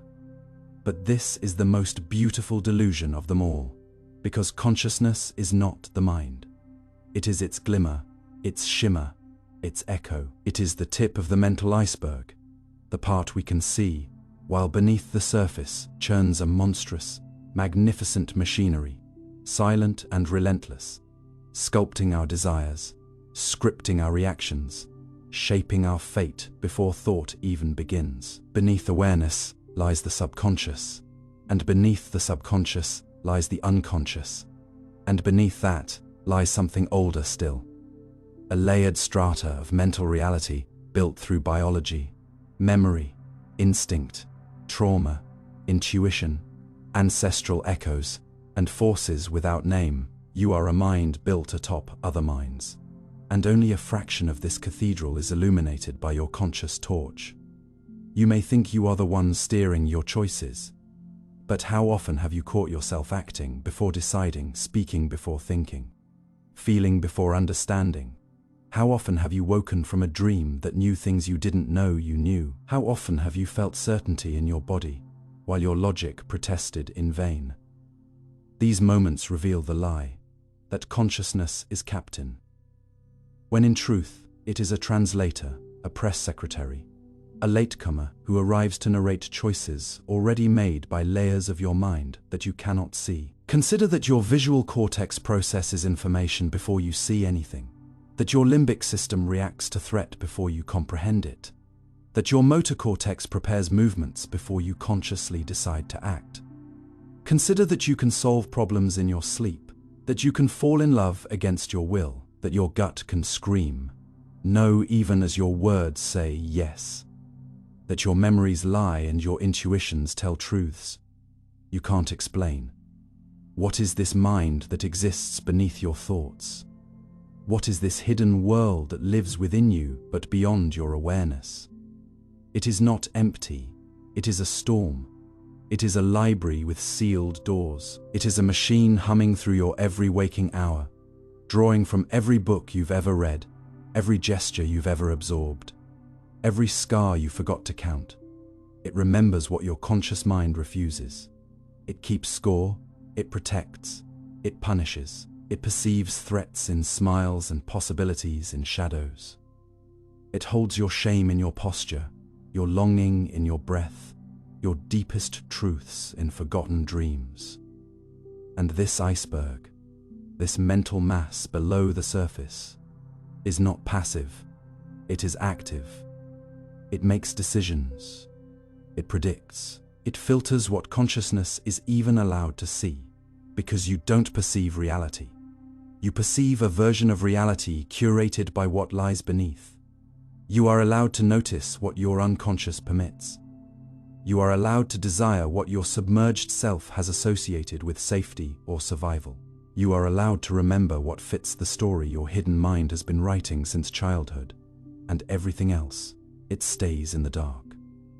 This is why insight alone doesn't always change behavior, why logic doesn't erase trauma, why affirmations fall flat, because the conscious mind is just a visitor.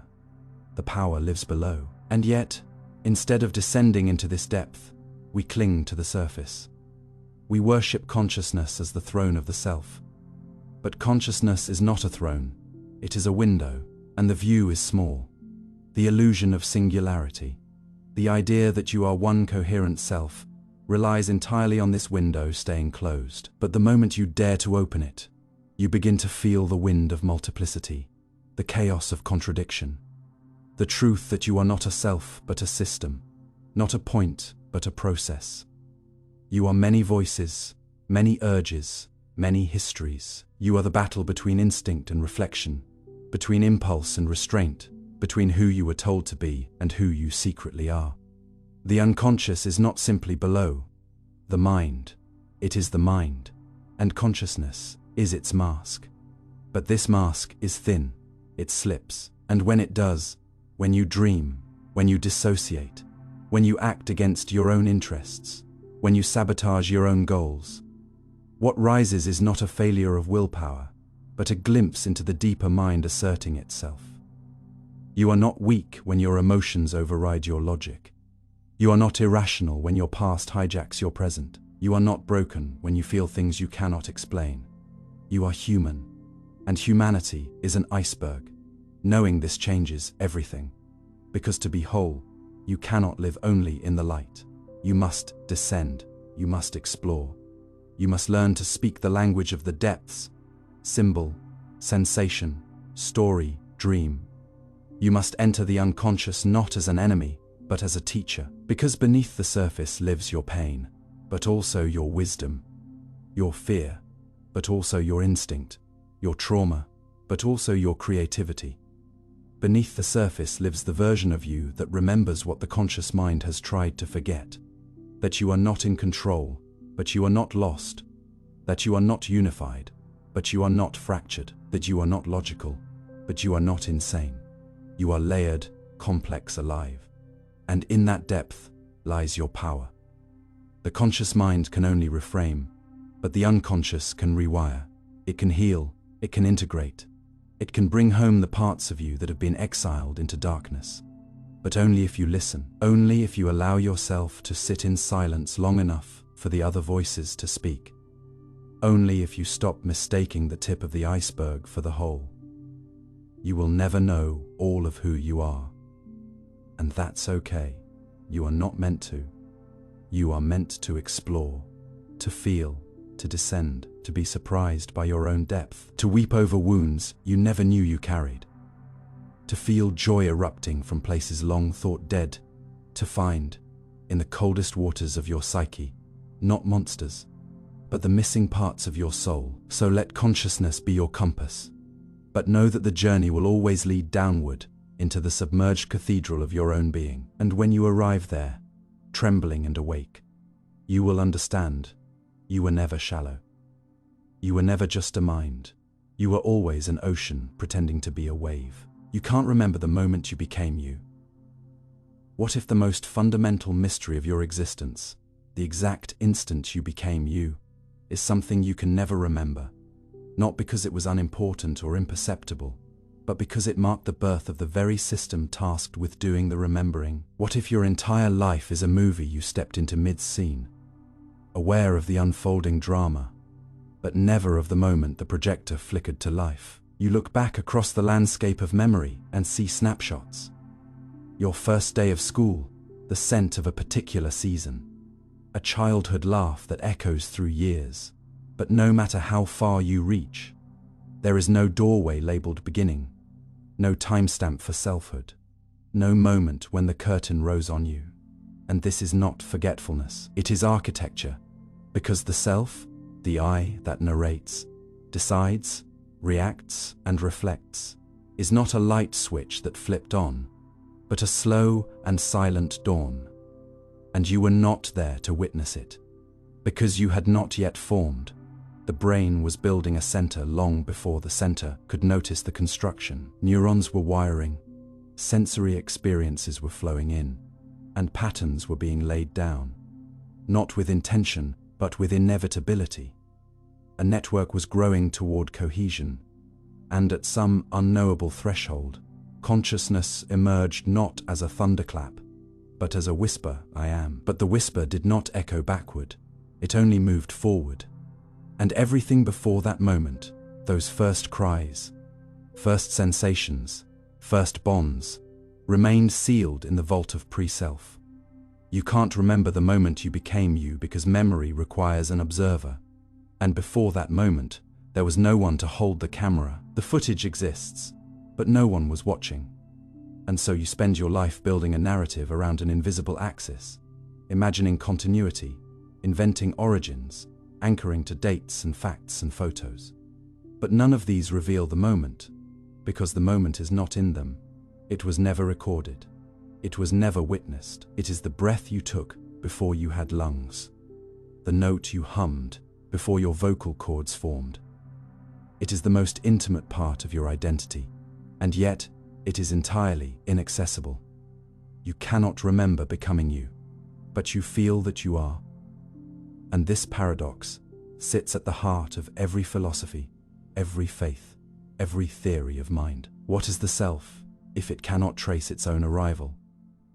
How can the thing that remembers have no memory of its own genesis?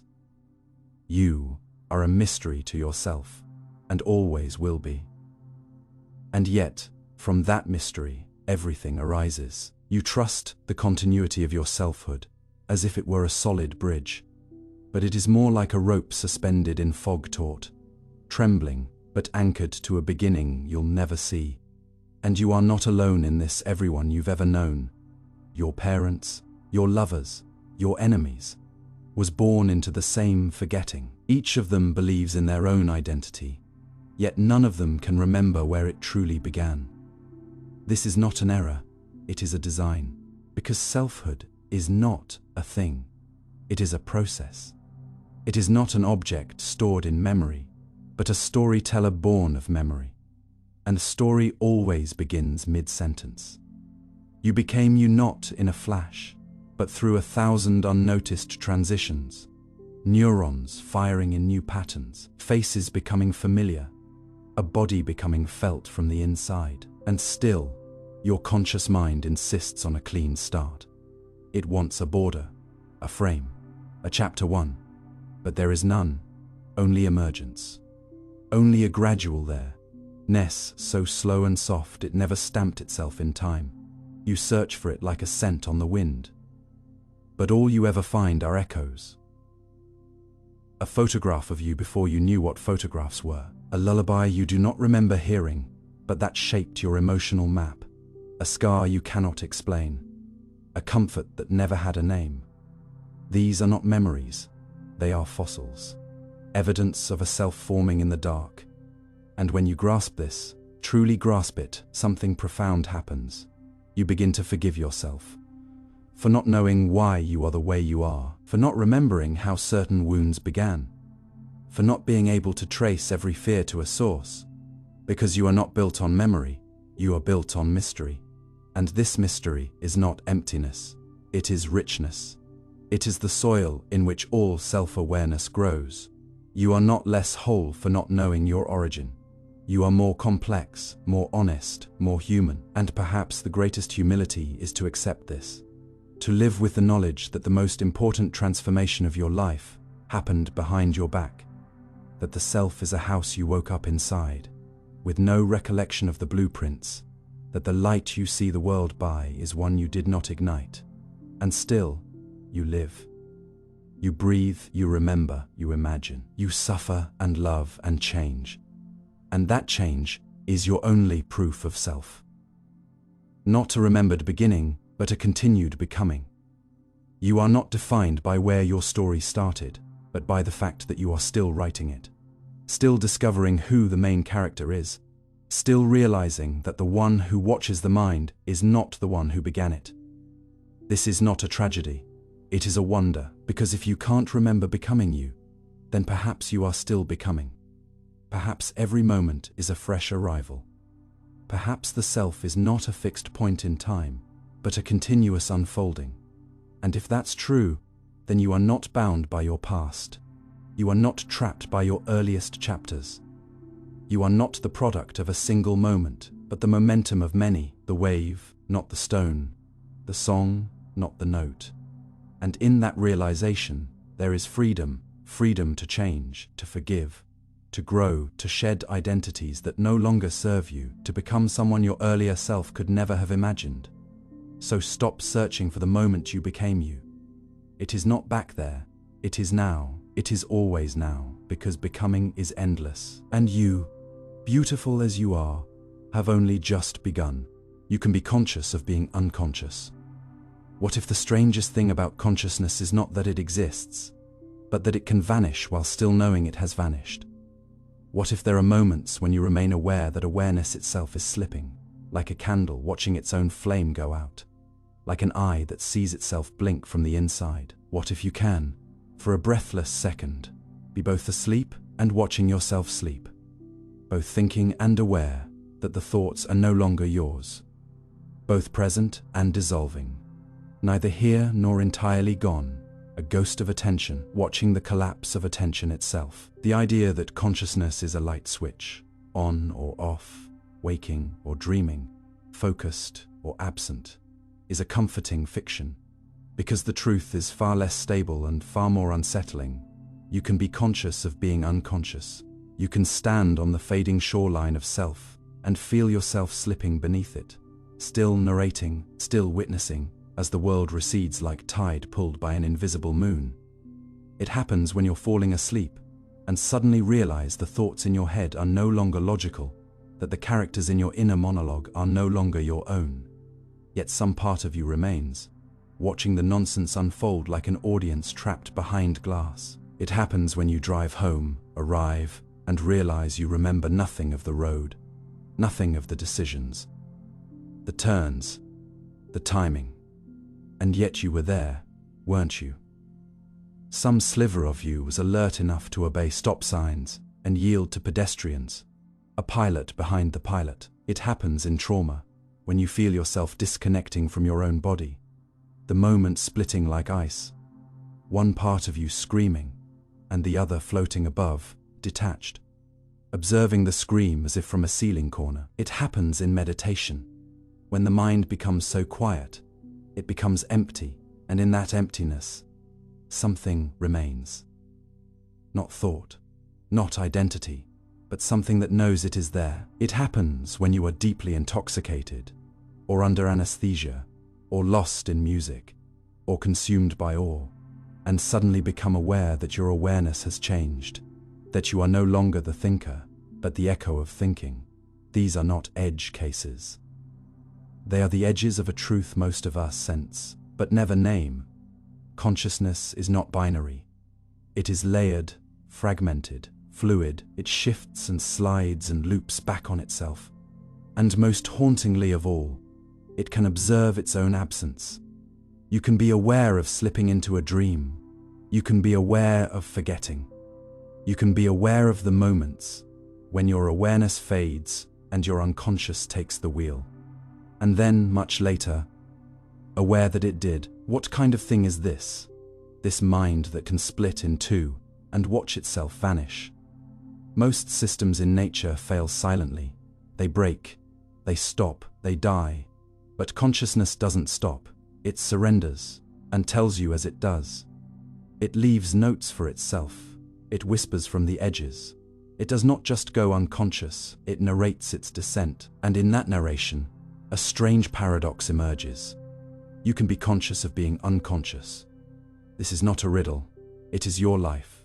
Every time you forget something and know that you've forgotten it, every time you zone out mid-conversation and realize it 3 words later, every time you say, "Where was I just now?" You are standing on that border. You are the ghost in your own mind, flickering. But if consciousness is not fixed, if it can split, fade, vanish, and still remain, then what is it? What is the you that is watching? Is it the brain? No, because the brain continues while you sleep, while you faint, while you lose time, while you stare into space and forget your own name for a second. The brain is not the witness. It is the generator, and the witness is the flame flickering at its edge. And if you can witness the loss of self, then who or what is the true self? Is the self the one who acts, or the one who watches the acting? Is it the speaker, or the listener, the doer, or the rememberer? Is it the one who knows what's happening, or the one who knows it forgot what's happening? Because if you can say, "I am unconscious," then who is the I that says it? You begin to see that the boundaries of self-awareness are not walls, but veils. And the veils shift, they shimmer. They lift and fall, and sometimes the self that looks back from the mirror is not the one who began the sentence. And yet the system continues. You still navigate. You still respond. Some part of you stays online. There is a strange brilliance in this design. The unconscious can take over while the conscious mind steps aside. And in the space between, something observes the trade. This is why hypnosis works. Why we can be guided into states of trance where we obey without intending. Why athletes enter flow states, where action happens without thought. Why musicians say the song played through them. Why trauma survivors report watching themselves from afar. Why meditation becomes a practice of dissolving the self until only awareness remains. These are all forms of conscious unconsciousness, and they suggest something wild, that you are not a single stream of awareness, but an ecosystem of attention states. You are not a spotlight, but a constellation, some stars shining, others dormant, all part of a sky you can never fully see. And this sky includes moments of darkness, moments when the lights dim, but you still feel the space around them. Consciousness does not need to be complete to be real. It does not need to be bright to be present. It can flicker, it can pause, it can hide, and still it knows. This challenges everything we assume about identity. If we can be aware while being unaware, then the self is not a clean thing. It is porous. It is layered. it is recursive. And that recursion is terrifying, because it means that even when you are gone, some part of you remains. Not gone as in dead, but gone as in not. You. Not. Now not. The self slips, and the watcher watches it slip. And in that split, the illusion of unity shatters. You are not one. You never were. You are the actor and the observer, the dreamer and the dreamed, the one who forgets and the one who notices the forgetting. You are the one who fades and the one who... And in that knowing, there is a strange kind of truth, a truth that cannot be proven, only felt, a truth that lives not in words but in moments, moments when you stare out a window and forget what day it is, then suddenly know that you forgot. Moments when you feel yourself falling asleep and say, "I'm falling asleep," even as the words blur into nonsense. Moments when you lose yourself in music and still feel the shape of your body swaying. Moments when your mind goes blank in a crowd, but your feet keep walking. Moments when you look back on a day you barely remember, but know you were there somehow. These are not failures of attention, they are dimensions of it. And once you accept them, once you stop resisting the fluidity of self-awareness, something softens. You begin to forgive the mind for its lapses.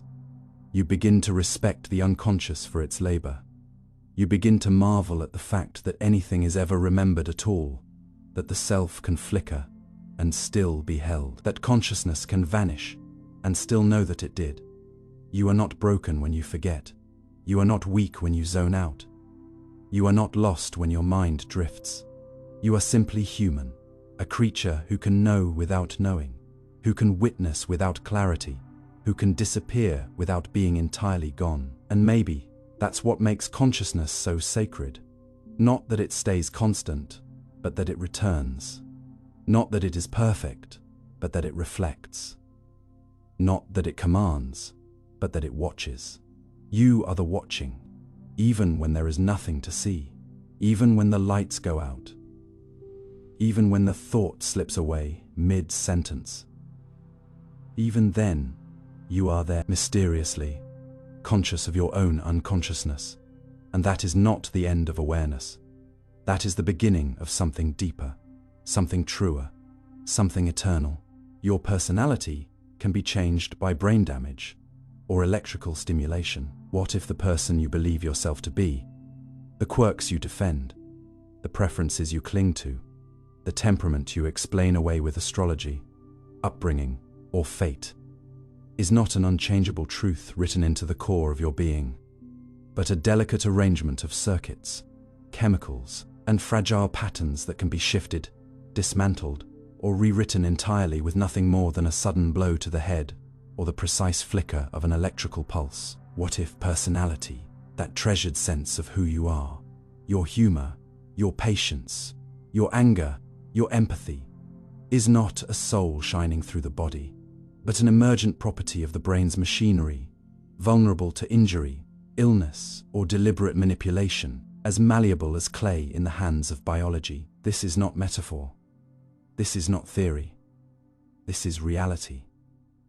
There are documented cases, thousands of them, where a person suffered trauma to a particular region of the brain and emerged from the experience altered, not just impaired, but transformed. A kind father becomes cold and violent. A reserved woman becomes impulsive and erratic. A methodical student becomes aimless, drifting, as though their inner compass has been cracked. These are not changes in memory or mobility. These are changes in self, and they expose a disturbing truth. Personality is not sacred. It is circuitry. Consider Phineas Gage, the railroad worker whose story has become legend in neuroscience. One moment he was responsible, kind, soft, spoken. The next, after a metal rod tore through his prefrontal cortex, he was impulsive, profane, short-tempered. His body lived. His memories remained. But his character, his essence, was altered. And if a rod of steel can do that, so can surgery, so can electricity, so can drugs, so can something as simple as sleep deprivation. The you claim is you depends on a brain working in harmony, in balance, in health. Disrupt the harmony, and the music changes. And if the music can change, then who's to say there is only one true melody? Maybe there is no authentic version of you. Maybe you are not a fixed sculpture, but a song played differently each time depending on which strings are tuned, which rhythms dominate. This isn't a story of despair. It is a story of awakening, because once you realize that personality is plastic, you begin to question what parts of you are truly you and which are simply the outcome of structure. Your introversion, your rage, your attachment style, your impatience, your generosity, your stubbornness, your fear of abandonment. What if these are not traits etched into your soul, but habits of a brain shaped by genes, trauma, nutrition, sleep, oxygen flow, neural pruning, childhood stress, or chance? And what if they can change? Not all at once, not easily. But they are not as immutable as you think. Electrical stimulation of the brain has altered depression. Lesions have erased addictions. Deep brain stimulation has reversed the effects of Parkinson's. And every time this happens, the mind follows the body, not the other way around. You don't will yourself into newness. The wiring allows it. You are not your will. You are its vessel. And this reframes everything. It reframes guilt, because it shows us how much behavior is not chosen, but generated. It reframes growth, because it means change is not a lie, but a biological reality. It reframes identity, because it teaches us that selfhood is not a constant, but a dance between memory and mood, between impulse and inhibition. When you say, "This is who I am," what are you really saying? You are describing the current state of a system, a brain shaped by everything it has ever encountered. You are describing what your neural patterns currently favor, not who you are in any metaphysical sense. You are the software running on hardware you didn't design, and yet, that software can update. It does update. You are already not the same person you were 10 years ago. Maybe not even last year, maybe not even yesterday, and brain research proves it. Your neural pathways adapt. Your emotional thresholds shift, the very way your brain responds to dopamine, oxytocin, cortisol. All of it is in motion. You are a river, not a rock. And if an injury can turn a lover into a stranger, then maybe healing can turn a stranger into someone you can love again. Maybe your worst moments were not failures of character, but imbalances of chemistry. Maybe your regret can soften into understanding. Maybe the person you couldn't forgive was operating with a broken compass. Maybe the one you struggled to be, braver, calmer, kinder, is not a fantasy, but a version of you that could emerge under different internal conditions. And what if, knowing this, we learn to treat each other differently? What if we stopped expecting consistency from systems designed to evolve? What if we stopped punishing people for being shaped by things they couldn't control? Trauma, injury, disorder, and started asking, what kind of brain do they have? What kind of help would bring them back to center? What if we applied this same grace to ourselves? What if instead of saying, "I'm just this way," we said, "This is the way I am right now. But my brain is a garden. It can be replanted." Because personality is not identity. It is a reflection of current patterns, and current patterns are fluid. Even our preferences, our taste in music, in people, in places, are tied to mood, which is tied to neurotransmitters. Even our morality can be altered by a nudge in brain chemistry. There are cases where tumors created bursts of aggression, where strokes birthed sudden religious fervor, where anesthesia revealed repressed memories, where brain stimulation evoked sensations of connection with a higher power. Is that holiness? Or neurology? Or both? The line dissolves. And that is the point. The line between body and mind, self and personality, intention and impulse.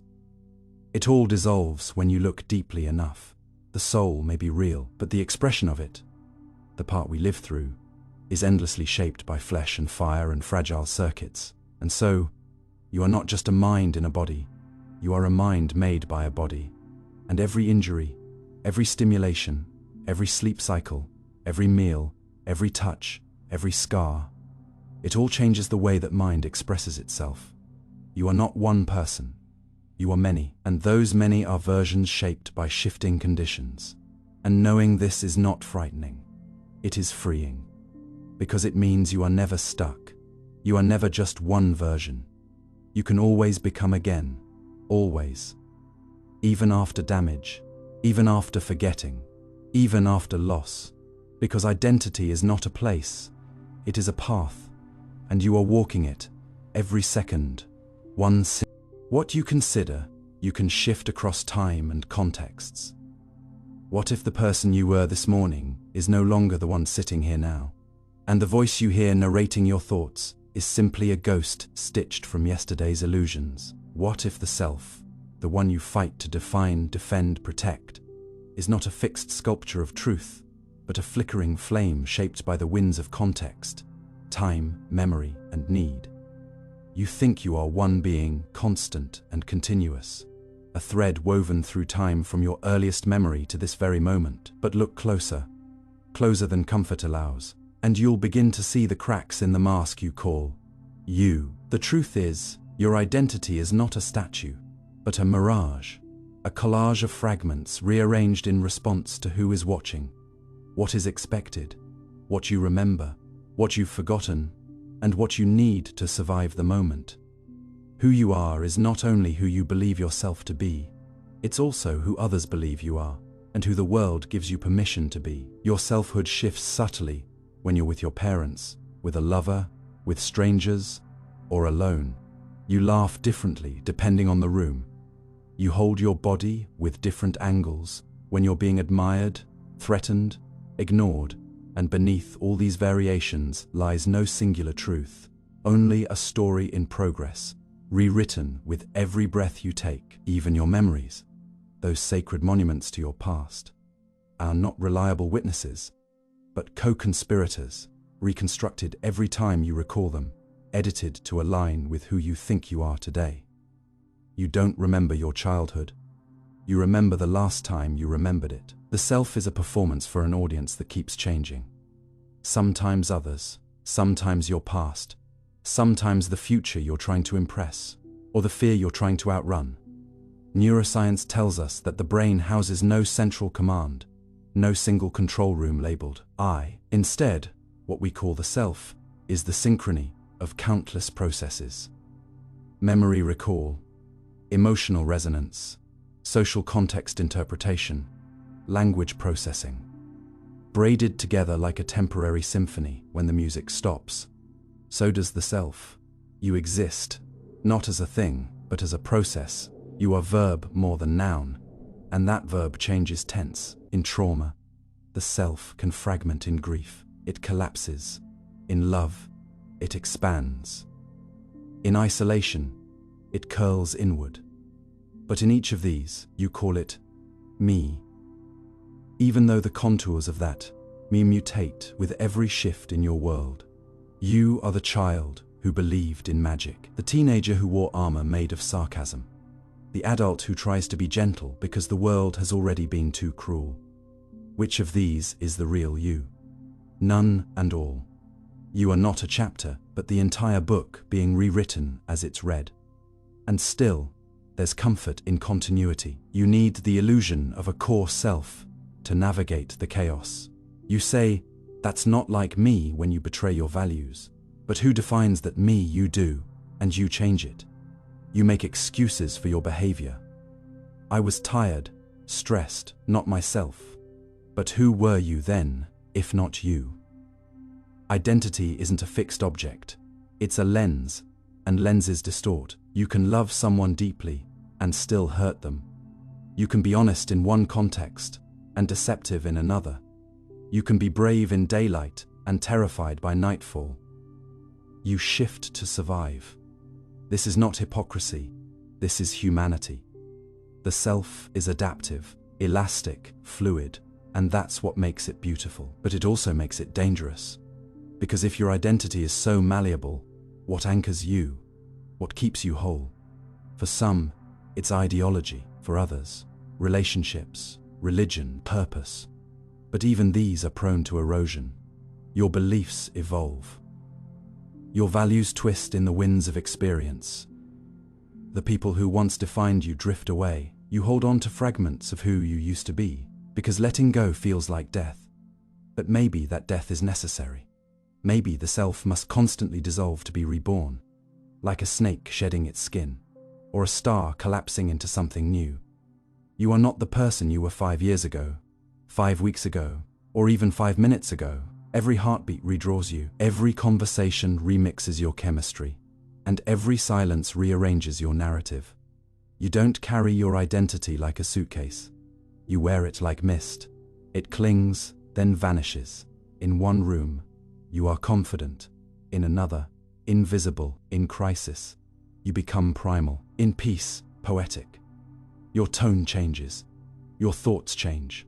Your sense of justice, your dreams, your fears. They are all situational. We like to believe in authenticity, in the idea that there's a true self we can find and hold and be. But maybe authenticity isn't about being consistent. Maybe it's about being honest in each moment. Even if those truths contradict, the you who smiles at a friend isn't lying when they cry alone later. Both are true. Both are you. The tragedy is, most people don't notice the shifts until they collide. A midlife crisis, a betrayal, a sudden loss. These tear down the scaffolding of who you thought you were and reveal the raw pulsing flux underneath. But if you're lucky, or perhaps brave, you start to see the beauty in that flux. You realize that being human means never being finished. That identity isn't a prison, but a playground. You get to explore. You get to change your mind. You get to outgrow your old skins and try on new ones. And you're allowed to mourn the versions of you that no longer fit. Because each one tried their best. Each one got you here. And here is enough, for now. So when you look in the mirror and feel like a stranger, don't panic. Say hello, get to know them. They are not lost, they are new, and tomorrow, so will you be. The you who finishes listening to this is not the same as the one who began, and that, perhaps, is the most liberating truth of all.